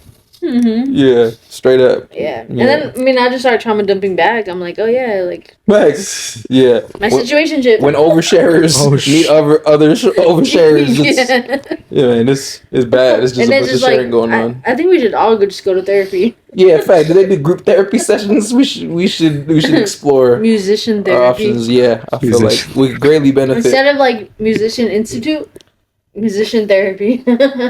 They need that. Bro, we That needs to be a we real all thing. need it. That needs to be a real thing because I feel like mental health, like so June, aside from being Pride Month, is also Men's mental is health. it just men's mental health? Yeah. Yeah, Oh, we get a month, huh? just a month, not a We get year. a month. We get a month That's it. That's it. to talk about. That's nice. Hey, it was better than nothing. You know, we usually get nothing. You get a month to cry. We get a month to talk about how the world doesn't let us feel. No, it's not okay. It's to you feel. guys. Yeah, you're right. No, It's that's your toxic. guys' own That's toxic. problems. Maximally. No, for real. No, I feel very secure in being sensitive and being, Nice. It's Emotional. what's your moon? I'm You're a Libra, but what's your moon? I'm a Because Libras are Taurus. like love. Oh, Taurus. Taurus, damn. That's Sorry. their sign. The last episode we didn't speak so highly of the Tauruses. Really? But I'm not. We're like, I'm a Taurus. fuck moon. Taurus. No, But but- let me just double check what my shit is. Let me just. Oh, okay. But Libras are like sensitive. Well, not like sensitive, but like lovers, I think, in a way. Yeah, that's what they tell me. And the Taurus are like a sensitive but so angry. Taurus are like stubborn. I'm a Taurus moon and a Cancer rising. Oh, Cancer. What does that mean? I'm sensitive. As fuck. Yeah, absolutely. He's a Cancer moon too, and he's Really? sensitive as But fuck. no. But I'm a Cancer moon, but at sometimes because I am Wow. Sag, I have a Libra rising, so You're a I'm Libra balanced. rising. Okay, interesting. I'm a Libra rising too. So Really? we're balanced And I'm a- when you first meet us. yeah. Interesting. So your But- rising is others' perception of you. So like what I've been told is the rising is how other people perceive you. So we're both Libra risings. Sure. And the So you give off Libra energy. and the moon is your emotions. So I'm a Gemini moon. I don't really know too much about Geminis, but like he's a Cancer moon, Yeah. and you could definitely feel that. In my music, Same. Like you're Yeah. Cancer moon, right? Yeah. Or rising. Taurus moon, Cancer rising. Okay, yeah. Okay. Taurus moon, Cancer rising. so one question. So when you get really mad, Yeah, it's ugly. it's ugly. Yeah. The horns come out. Yeah, it's bad. I don't. Yeah. I don't like it. Like, Yeah. damn. Yeah, it takes a lot for me to get there though. Yeah. Yeah, it's like we have one thing about Libra is we have like a capacity for it, right? But You're the thing is, you're balanced. Like, you we'll can, explode though. Like Oh. we're peacemakers, but at the cost of like when you don't address shit, it starts to fester, yeah. right? And it, like I said, earlier, like it starts to manifest in super ugly ways, and one day you'll end up exploding on somebody for the simplest shit, and they're like, "Damn, bro, did you just trip on me because I got your order wrong at Popeyes?" And I'm like, "No, bro, it's deeper than that, bro. I got my heart broke this week." Like, you know what I'm saying? I'm like, "Yo, We didn't make a song for Libras. Fact. Wasn't Tina a Libra? Tina." No, a Virgo. That's the name. No, I that's haven't heard in a while. Jama. No, I'm pretty sure Tina's a Virgo. I mean, a they Libra. they were both Virgos. I think Tina's a Libra. I think we've only had Libra guests on so far. Oh no, she's a Libra. Yeah. Really? Yeah, I think The so. other Yeah, guest, she was tried a- to shoot her shot the other Libra. time. Oh, shout out to Libra. her. She was an interesting guest for sure. Damn. Yeah. See, Yeah, I need it's to meet a her. fucking Aaron me. Shout out Tina. And I find that I typically get along with other Libra pretty well. With what? With other Libra. Other Libra. Yeah. Do you feel like you get along relatively with similar, like with the same sign? Mm, Because I To be know like honest- some like matches like Scorpio, they don't get along. You know. To be honest, I don't really know many Pisces. The only Pisces I know is like my dog. Beasley's a Pisces. Oh Beasley my is a god. Pisces. Wow. Shout out to Beasley. His birthday's March 1st. Mine's March 7th. I fuck with Pisces, bro. What's it called? Camila Cabello. She's a Pisces. Yeah. She's a Pisces. March 3rd. Yeah. Who else is a Pisces? Bad Bunny's a Pisces. Yep. Yeah. I Shout feel out like Bad Bunny. I have a I crush on a relate to Pisces the right now. I relate to the simping. What? I have a crush on a Pisces right now. What's her birthday? Pisces are the Oh. worst, bro. Just letting you know. The worst. Red flag. I think you give yourself not enough credit. No. No, I know. Everybody's always like, "What's your sign?" And I'm like, No. I think you're sweet, Pisces, and they're like, "What?" Like, I like Pisces. bro. Yeah, I think Pisces are very like. Are you sensitive? Yeah. Yeah, but I think like Pisces are very. This is how I explain it is like sensitive and emotional, Yeah. but like in control of their yeah, emotions. yeah. Where I feel like Versus me, or- Cancer is like emotional, but like Erratic? not in control of their Sure. their emotions. Huh? I Interesting. feel that You say, huh? like I feel like I'm aware of my emotions and like how I'm feeling, and I think that That gives you a for better. cancers, like when they feel their emotions, it's overwhelming. But for me, like I feel those emotions, and it's like And you okay, embrace them. I know they're here. You know what I mean? That's so far. I feel the same way. Yeah. But it's crazy. I'm a mix of both. I like since I'm a Cancer moon, but a Sagittarius sun. So Is that- opposites. It's like I feel the emotions heavy, and like I feel them. I let them go. Like I let them ride out. But the part of Sag is like I can let them go, and I'm just like I'm chilling. I don't need to be on the same emotion, still stuck on the same. Like I can change them. Like I can still. You're a nomad. Yeah. I See, technically there it goes, bro. I can be hype. Like I could like. Oh yeah, you can. I feel sad in the moment, but give me a shot and like, all right, we start going good again. Like I forget exactly what I was sad about, you know. Tell me that you're gonna take me out for some Popeyes wings. I'm like, all right, I forget what I was mad about. That's so funny. So you're a Sag. Yeah, my mom is a Sag. My mom too. Free Really? My spirited. dad too. Yeah, is she very like nurturing? Yeah. Let me not. Yeah. Saggies. Let me not get into all very that. free spirited people, I would say. Yeah. Well, I just think that on the sensitive part, I think Saggies come off as rude, but it's not like we're rude. It was just like the way we see things. We just say how it is. Sure. We might offend some people, but at least we give a disclaimer like, yeah, I might offend you, but at least you Yeah. know where I'm coming from. I'm not No trying to hurt you. offense, but I'm about to offend says you. the most offensive thing ever. Hey, no offense, Nah. you only have 4 toes, but you know what? You can still walk. It depends on which toe you're missing. Yeah. If you're missing Fire signs, bro, the biggest yappers. Oh, absolutely. Fire signs? And Libras. No, Yeah. but it's And then great. a fire and Libra, The biggest bro. A yappers, fucking bro. Leo and a Libra together is It's an amazing combo. it's like fireworks, but it's like It's a like the thing wildfire. about fireworks is too much fireworks can cause a fucking wildfire. That's the best. Yeah, if you try to Wait, burn the forest down. what are like the Libras soulmates or whatever? You know? Yeah, Leo. Leo? Leo, so I'll tell you what's not Libra's soulmate is Scorpio. I know They're that. too close together. Ouch. Yeah, I know that for damn sure. That's Mm. recipe for disaster. That's a recipe for Sorry, Joey. What's up? healing for 10 years. I know that. Why? Yeah, you have some insight? Yeah, go into detail. Why are Scorpios and Libras not compatible? Yeah. What from experience or what? Give me an example, please. An example. Man, that's I feel like Scorpios are kind of like emotional and Yeah. mysterious in a and way. manipulative. Oh.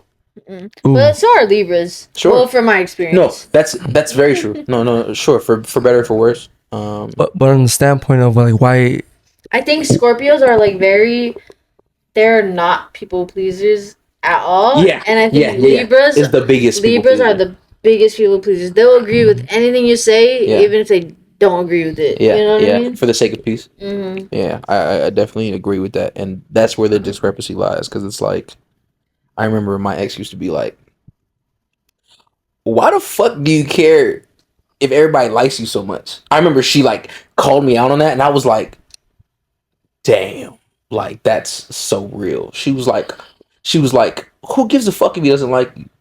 Right, and I was like, "Damn, you're right." Like, why do I care so much if he doesn't like me? And that was something that I'm still kind of learning today. Like, I'm a lot better at it, but it's like being okay with people not being pleased, right? Is Yeah. a fucking skill that I have been trying to Honestly, master. but the thing is that not all the times, like for example, compatibility works. Like just because you're compatible with a sign Sure. doesn't mean it's like So much more nuance to it. Everybody's different. yeah, because Absolutely. I feel like Person to person. it's usually like opposites. Like what someone brings different to the table. Because can you imagine dating yourself? Would you like to date yourself? You said like this gonna sound so Yes. like No, wait, hold on. like I always say this shit to me, and this is I don't know if this is arrogant or something, but I always wish that like I had a me. Like I'm always like, you know, I always feel like, damn, bro, if I just showed up for me, like I show up for some of these people. But Libras are conceited. Oh. No, that's not where I'm coming for. Like I show up for people, Yeah. but I wish I could show up for myself the same way. I feel you. That right, so it's just or like, you know, or also I wish other people would show up for me the way I show up for them. That's where I'm coming from. Yeah. You know, it's I feel like that. yeah. Like so I wish in that case if I had another me to show up for me how I show up for people, I feel like that would be Yeah. awesome. But all this at the same time, there's plenty of stuff I don't like about myself Yeah. that gets on my nerves about myself. And If I I would wanna had a me, like I would want to fight me about. if I had a me, we'd be like 10 years deep by now.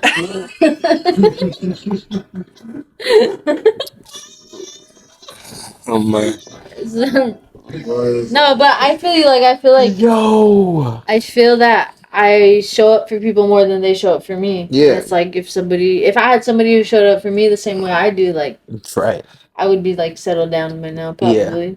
Yeah. But I feel like there has to be a balance.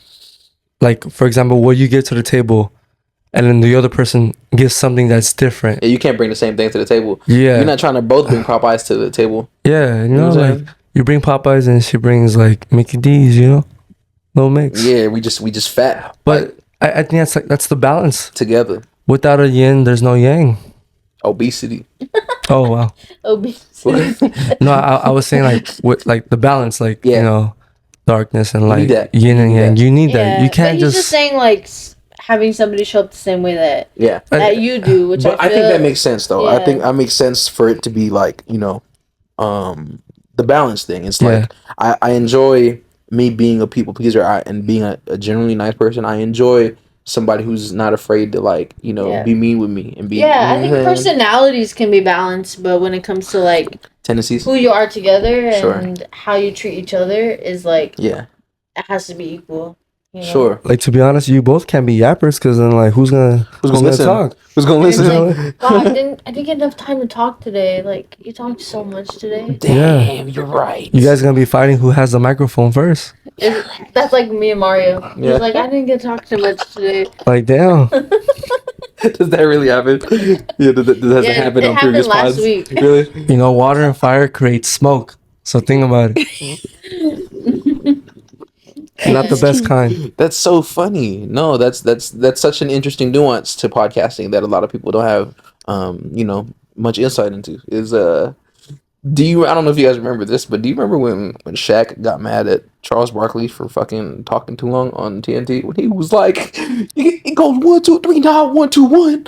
Like you said, like I never saw like that. they're trying to they have like a system for how they take turns. Like it's Yeah. like you say your point, I say mine, and then but then Charles Barkley kept going back to his, and Chuck was just like, Shaq was just like, Chuck, man, like I didn't even get to fucking talk, bro. Like, That's Brie right there. She's Charles Barkley. She has one story, and then she's done with that story. Oh, I got another one. Oh, I got another one. It's Yeah, why and you're then so good at podcasting, bro. And then it's Mario who's like, I didn't get to talk enough today. You know what? That's why they think I'm a mute. Yeah, and then John was your Ernie Johnson. Yeah, I understand. Just, I understand. Yeah. Hey, listen, I'll be your Kenny Smith. I'll be the instigator. I can Oh, do it. you I'm did just it here to make you guys pick fights with each other. Like I was just like, hey, bro, like, Oh yeah, you never did. happened with that one time. You did enough today. So Yeah, no, my bad, yo. Yeah, this is so. Oh man. Yeah, my bad. Sure. Causing fights today. Yeah, it's all bad. It's all bad. See what happened when you give me a little bit of drink, bro. This is why. This is what happens. Yeah. But did we ever did we get any questions from the anonymous Q&A? Oh yeah. By the Did way. you have anything else you want to talk about, or what? I mean, we could touch on them if you did, like anything important, you Let know. me see. Not really. We hit pretty much most of the beats that I was looking for. Jollibees. Jollibee. Would you call it a rebrand? Oh wait, Yeah. can you take me through the thought? One of the topics was Popeye wings. Yeah. What's this? Which one? I guess this was a beat that I was trying to hit when we were talking about the rebrand stuff. It's not necessarily in order. Gay jokes, Bree stepping up from behind the scenes to more. I think we pretty much hit every beat on this.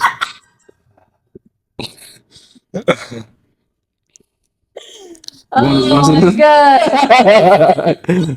Happy Pride Month to all the gays out there. Yeah, real shit. Let me read this to you. This is the script. This is the script. RussGreezy's notes say, Yeah, I say. Happy Pride Month to all the gays out there. I myself am not homo. But He feels like a lesbian. B-U-T-T. I stand with you. Yeah. Not gay. But B-U-T-T. I do make a lot of gay jokes. Which is my way of connecting with the gays. I think it would be homophobic if I didn't make gay jokes. Yeah. Did you have a good Pride Month? Did you have a good Pride Month? How do you feel about gay humor? Let's go full circle. All the beats I hit, right?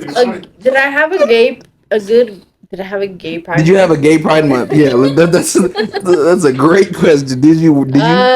Gay enough. Yeah. Yeah. Right. Relatively. Gay enough. Yeah, gay is relative, right? She I was think busy fighting the protesters. Yeah, me and Jama, we both Yeah. had a pretty gay Pride Month. Yeah. Did some gay stuff. For sure. Not together, Yeah. separately. Some like WeHo stuff or what? You know what? WeHo? I did not go to WeHo. Me neither. I didn't go to WeHo this month either. I bet you that shit was But fucking jumping. Dude, no. Okay, wait. I work in WeHo like some days of the week. Yeah. And even like on a fucking Tuesday, I went to work and that shit was popping on a Tuesday. So Yeah. I knew it was crazy out there, but no, we went to like some like gay reggaeton parties, like lesbian parties and shit like that. But went to Pride, like gay Pride, LA, Yeah. the parade and shit. Yeah. But yeah, it was Damn, cool. We had that's a lit. cool little That's lit. month. I wish I did more gay shit, Yeah. but There's plenty more there's plenty more gay shit to be. do. Yeah. More gay shit to be done. Yeah, real shit. Yeah. For sure. That's for sure. But I'll stay for questions. Okay. Yeah, we'll take a little intermission and then we'll get back for Yeah. some questions and wrap it up. Let's do it. Ka-chow. Ka-chow. Smells like lick and dip. Is that my vape? What is that scent? It's Georgia pie. Like, I don't know. It smells like lick and dip in here. Actually, my bad. It's a triple scoop. Yeah. Ice cream? Yeah. So it might be a lick and dip. like we were talking. Fucking flashbacks. Like we were talking, like, you know, off camera, like, what is a success, you know? And you know, like what you were saying, like, you feel like you're not happy whether you have until you have something. Yeah, sure. But let me ask you the big question is, Yeah. when you have it, is that it? Is that gonna be Are you like gonna be happy once you have it? right? Like, is it a matter of like, are you enough now, or are you gonna once you get that thing, or is that gonna be the sole factor that determines whether you're enough? Type shit. Right. Right. When do I determine if I'm enough? That's the journey, right?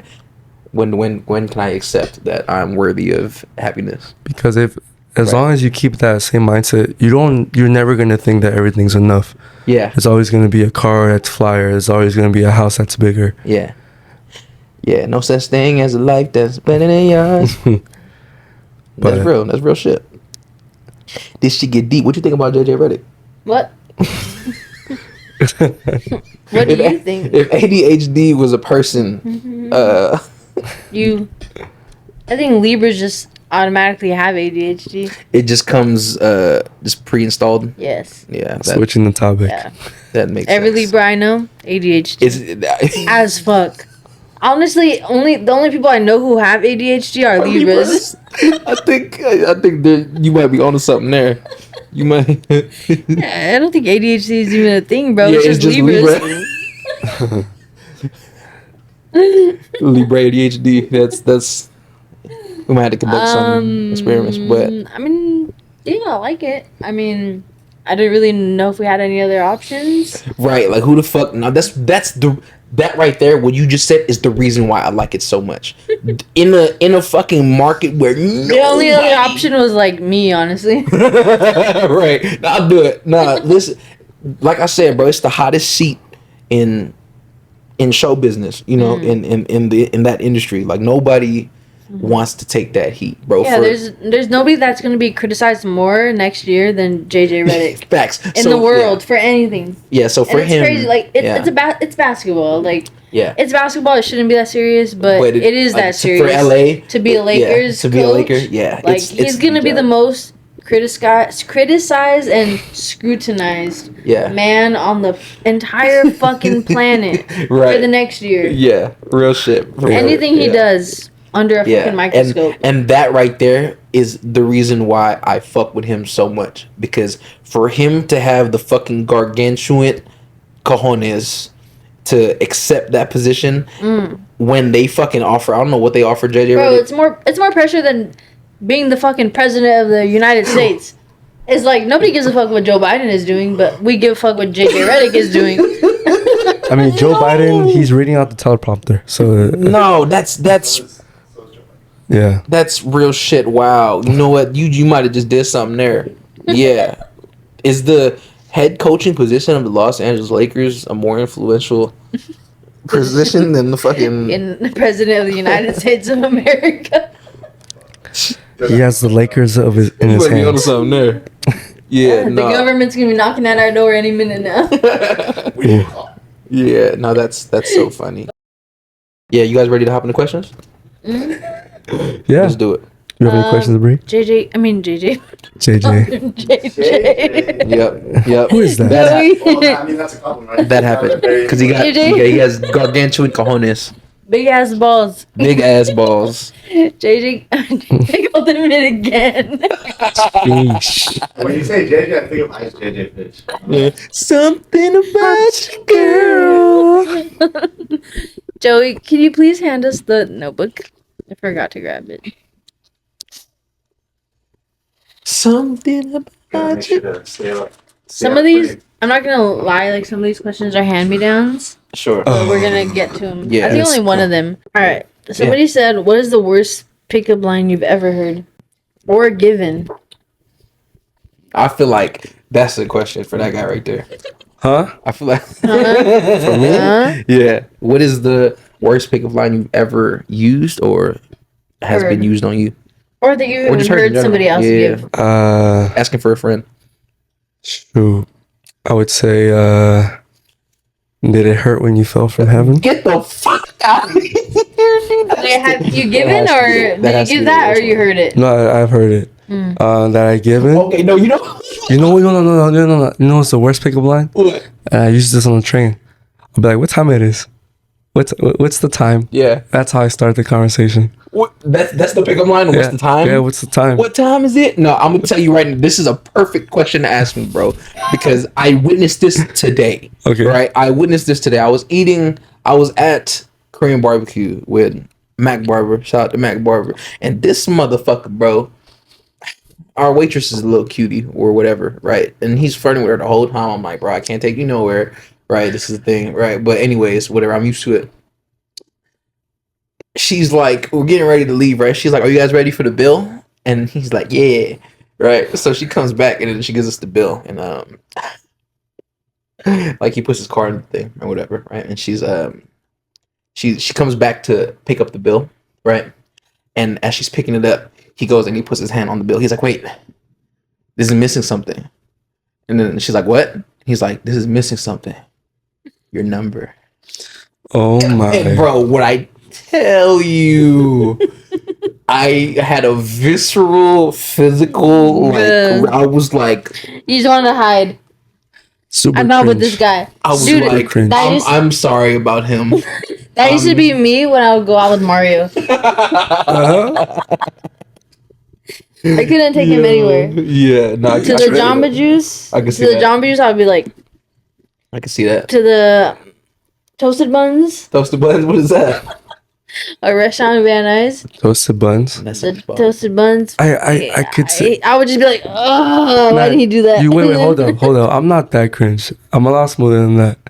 Sure, I can see that. Yeah. But I don't know, but but, like, I you- would cringe. you, So you miss 100% of the shots you don't You know take. what? But you also you can't hit 100% of the shots you take. You can't just be like it's missing something, but you gotta add a smile. I think if you add a smile, it makes it better. Did you see how it just worked me right now? He just did it to me. He just did it to me. That was the you got hey.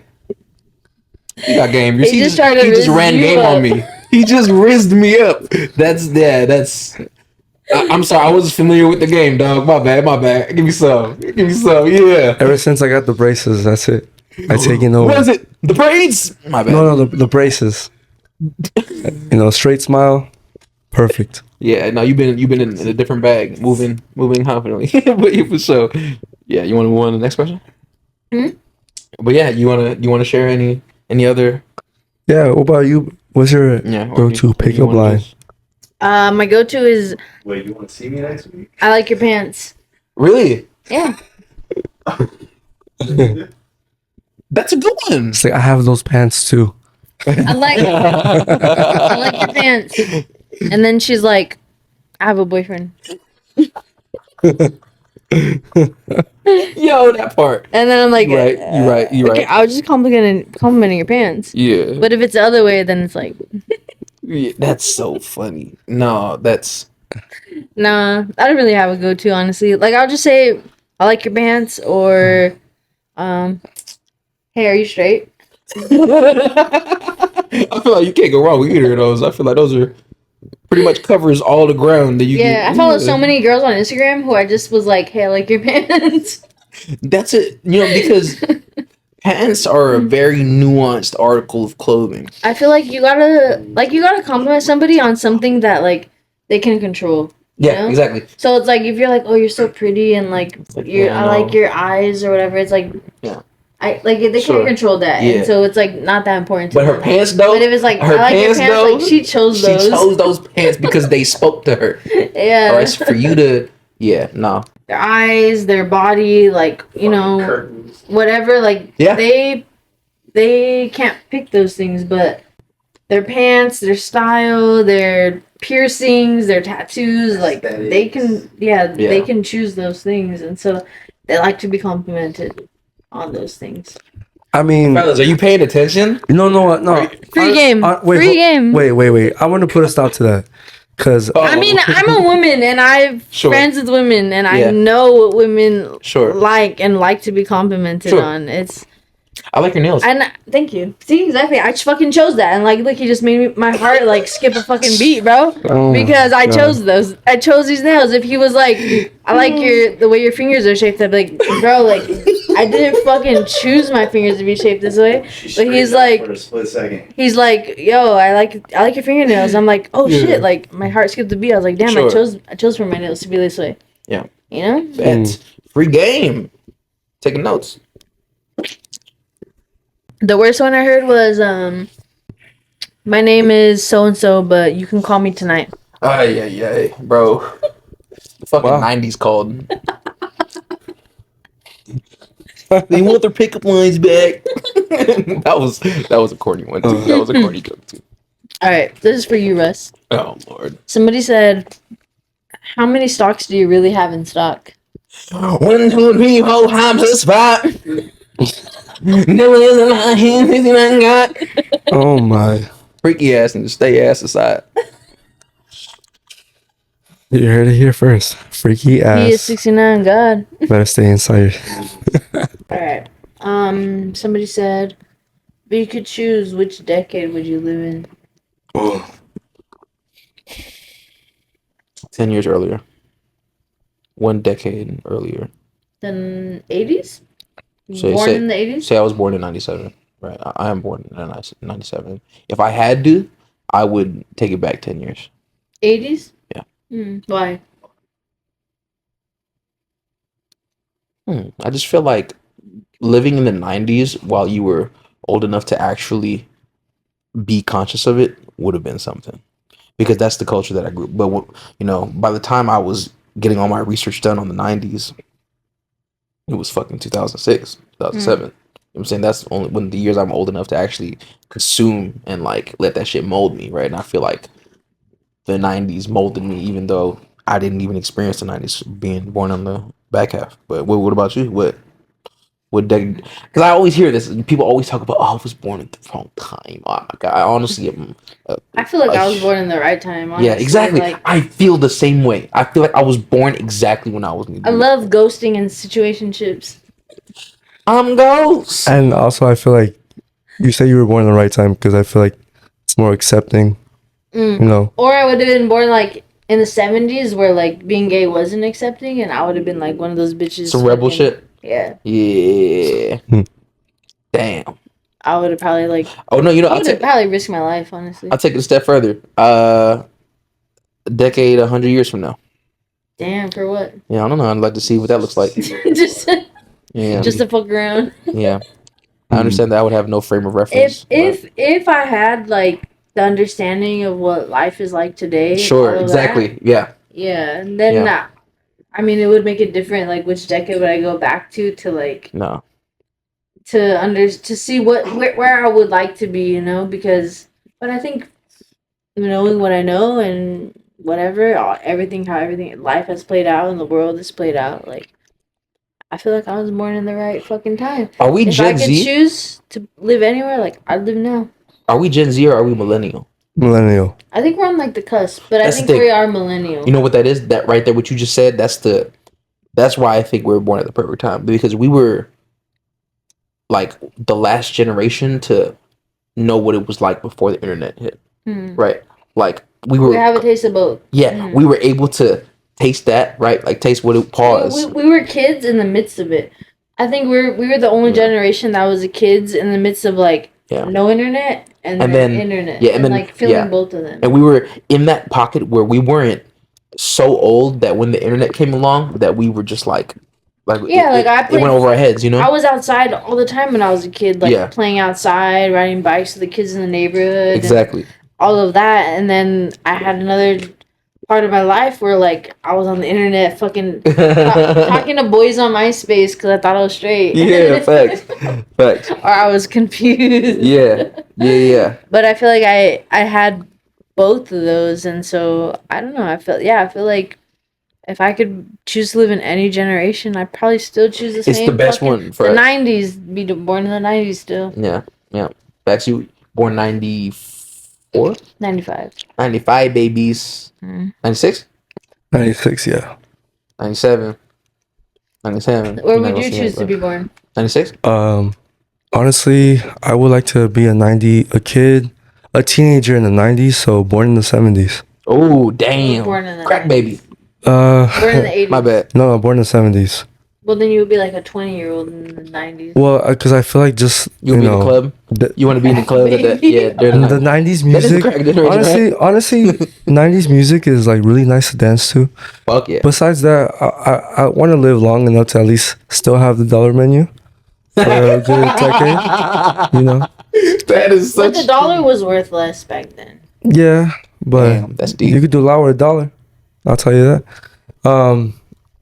90s, that culture of everything. I feel like 90s, that nostalgia that we have. What I remember is just the clothing, the fashion. Yeah. I loved everything about it. Especially, I come from like we didn't listen to like the underground hip hop and the boom bap until like the early 2000s. Yeah.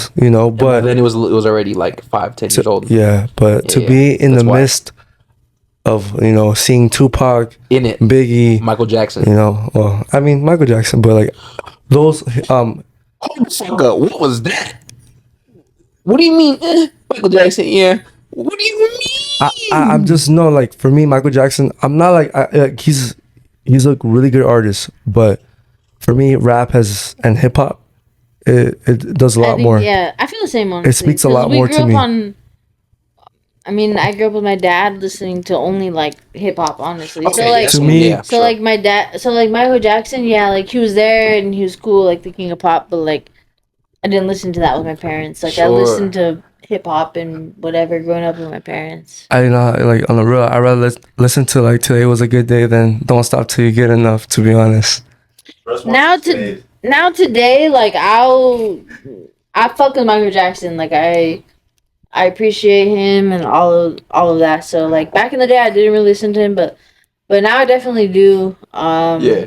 Especially like I'm a huge fan of The Weeknd, and I think like it wouldn't be The Weeknd without Michael Jackson. Like 100%, definitely not. Yeah. And I think he takes a lot of inspiration from Michael Jackson. But I can understand like back in the day, I wasn't too knowledgeable about Michael Jackson, and I think I just grew up on like Tupac, Biggie, fucking all the like Bay Area rappers. Like my dad, that's all he listened to. My dad didn't listen to Michael Jackson, bro. Like that's all I listened to. So yeah, I can agree. I guess you're not first gen, are you? No, right? Like your parents were born here? No, I am. Well, my mom was born in Mexico, so I'm just like my dad was born here. Did they grow up here though? Yeah, my mom was born in Mexico. She came here when she was like 10. Yeah. So like my dad grew up here. My mom grew up here when she was 10. What about you, Mario? Are you first gen or you? Same thing like Bree. My dad was born in Mexico. My mom born here. Interesting. So I guess that might be where the disconnect is, because obviously your parents have deep roots on the West Coast, right? My mom hates rap. Ooh. So I don't know. No, my fucking parents love that shit. Like, yeah. I remember being in my dad's car and like his pack of CDs in the back, and I would like go through his CDs, and I'll go through like a Too Short album and be like, what does get in where you fit in mean? Get in where you fit in. Somebody said, what was the worst trouble you got into as a kid? You want to go first? No, you can go first. I know you got a lot of stories. When I was 17 years old, I got arrested for driving while intoxicated. Oh. A DUI. DWI.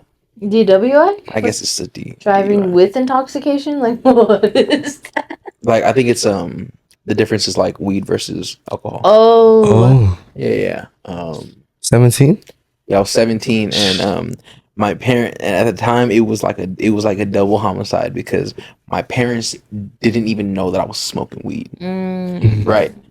So, but the way that they found out was, so it's like not only did I get arrested, like, so back up a little bit. I got arrested because me and my cousin were posted up in this is my first time telling this story on the record. This is so crazy. Me and my cousin were hotboxing the G35, and this girl texted me that I was talking to and I really liked. She was like, "Hey, we having a party in my crib, like come through." And I was like, "Oh shit, we on the way." We left my crib, right? We literally was like, bet, just pulled off my street, like literally from my house. We're posted up in front of my house. We pull off the road and turn right, and literally right when I pull off like the first street, it's a motherfucking DUI checkpoint. Like when I tell you, like the smoke hasn't even got outside of my car yet. Like I haven't like I literally drove fucking 3 blocks, right? So like we pull up and then like we see all the cones and lights and like, oh shit, I can't turn anywhere because they got the fucking the ways blocked off and shit. So I'm like, fuck, this is not gonna go well. Brother's literally smoking a fucking car. I'll never forget. Fucking sprayed some cologne like I was gonna do some shit. I was like, nah, it just smelled like cologne and weed. And then I got arrested because that shit was probable as fuck.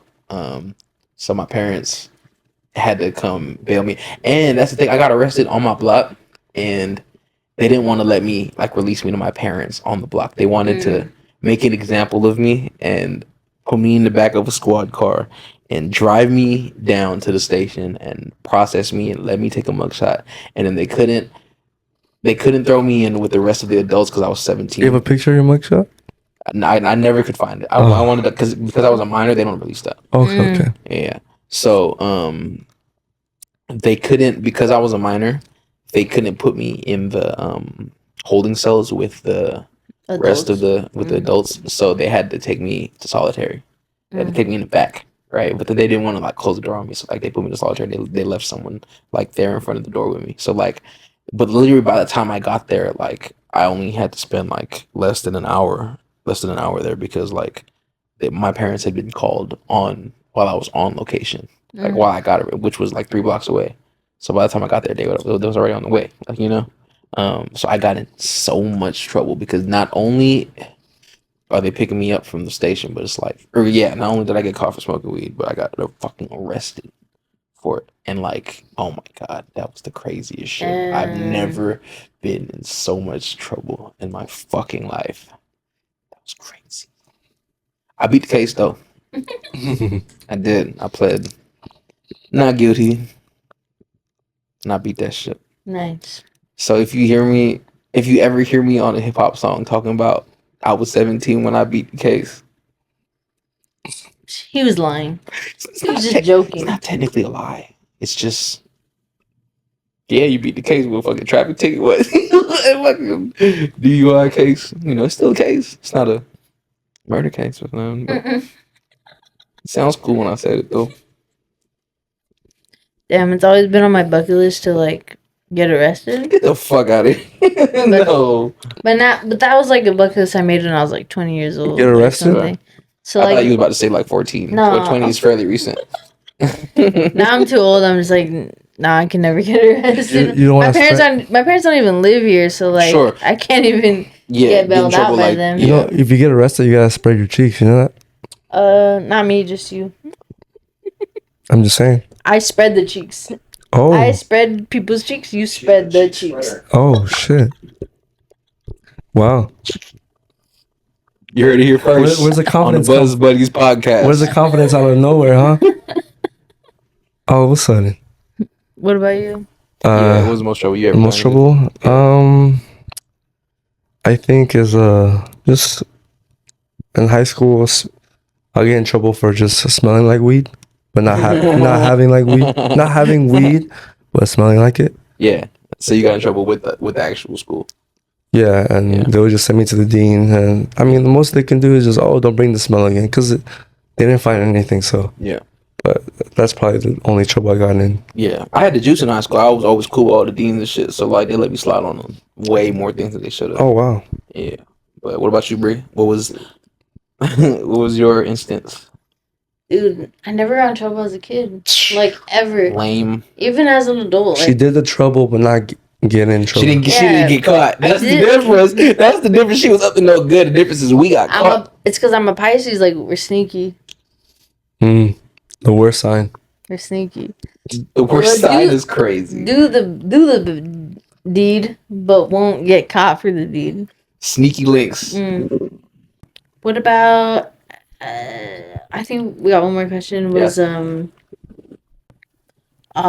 what age do you want to get married? Yikes, bro. I can't be worried about getting married at an age before I worry about fucking finding somebody 1st. It's like it's steps to it. Like that's why I don't like when people ask me if I ever want to have kids. It's like I can't think about having kids before I think about finding the woman I want to have my kids. I feel the same way. You feel me? Yeah. But at the same time, I do want to be old enough to see my grandkids. Yeah, I do want to be. But I think almost- I think having your partner is more important. No, first, of course, first because you don't want to. Yeah, like I, to me, having like being with somebody is more important than like the kids that come or the grandkids that come or like whatever, because it's like you and that person come before anything. So it's like if I meet somebody who like that's like my person and they don't want to have kids, then it's like fuck it. Yeah, it's us. I don't want to have kids then, because it's not a deal breaker either way. Like if they're like I don't want to have kids, or they're like yeah I do want to have kids like tomorrow, that's like okay let's like if they're like the person, and the same thing for marriage. If they're like actually like I never really wanted to get married, and it's like okay like that's cool, like it's us before anything, Yeah. And if they're like, oh, I want to have kids in 2 years, and they're like the person, then it's like, okay, like we can start trying to figure out how to have it. Yeah, but it's the person first. Yeah, it's a person. Has to be. It's a person. So that's why I feel like for me, it's like there's no age where I'm like, oh, I need, because all my life, like I thought probably by the time I'm 30, like I'd be married and maybe trying to figure out how to have kids or whatever. But I mean, I'm about to hit that age, and that seems to be not how my life is turning out.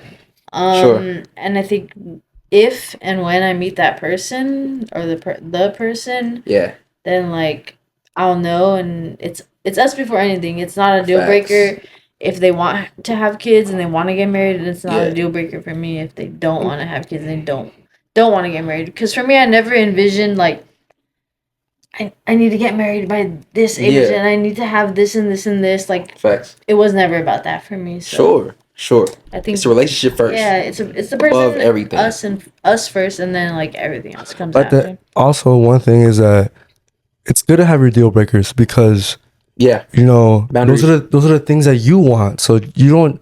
For me, like the things that I want, I'm not gonna get with a person that doesn't agree with what I agree on. That's why. Unless you feel like it's worth. Unless you feel they're worth changing that for. I think for us, we don't like that's not what's more important. For you, maybe a family is more important than like. Yeah.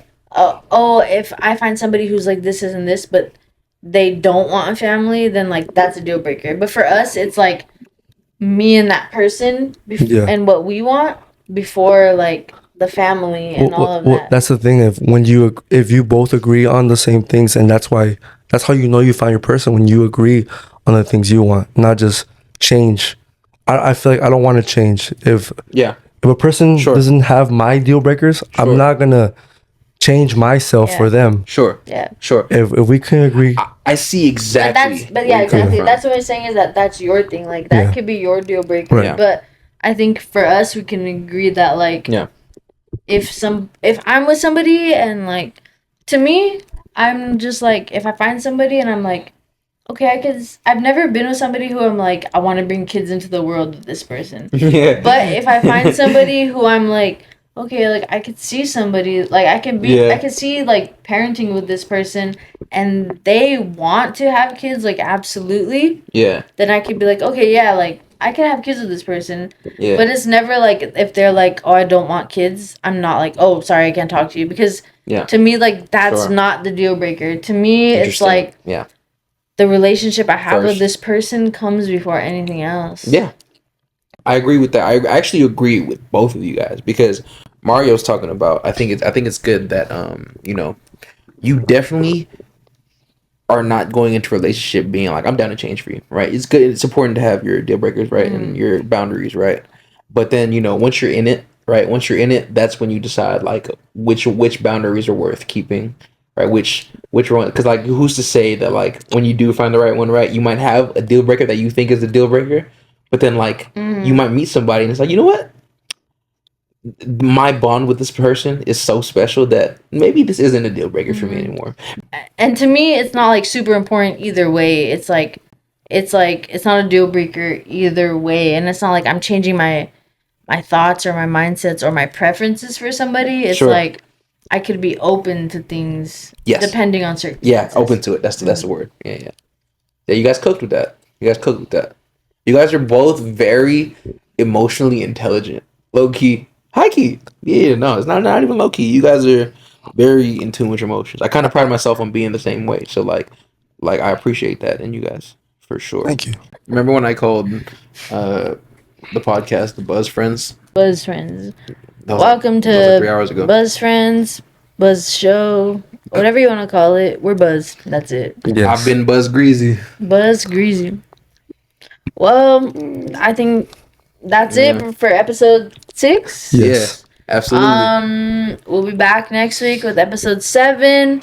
Jama will I'm gonna look a lot different next week. Yeah. Now Jama will be back next week. She's on vacation this week, by the way, so that's why she wasn't miss her. here. I miss her too. I miss Jumbo. Yeah, I know it feels weird without Jama here, but we enjoyed. Engroyed? Engroyed.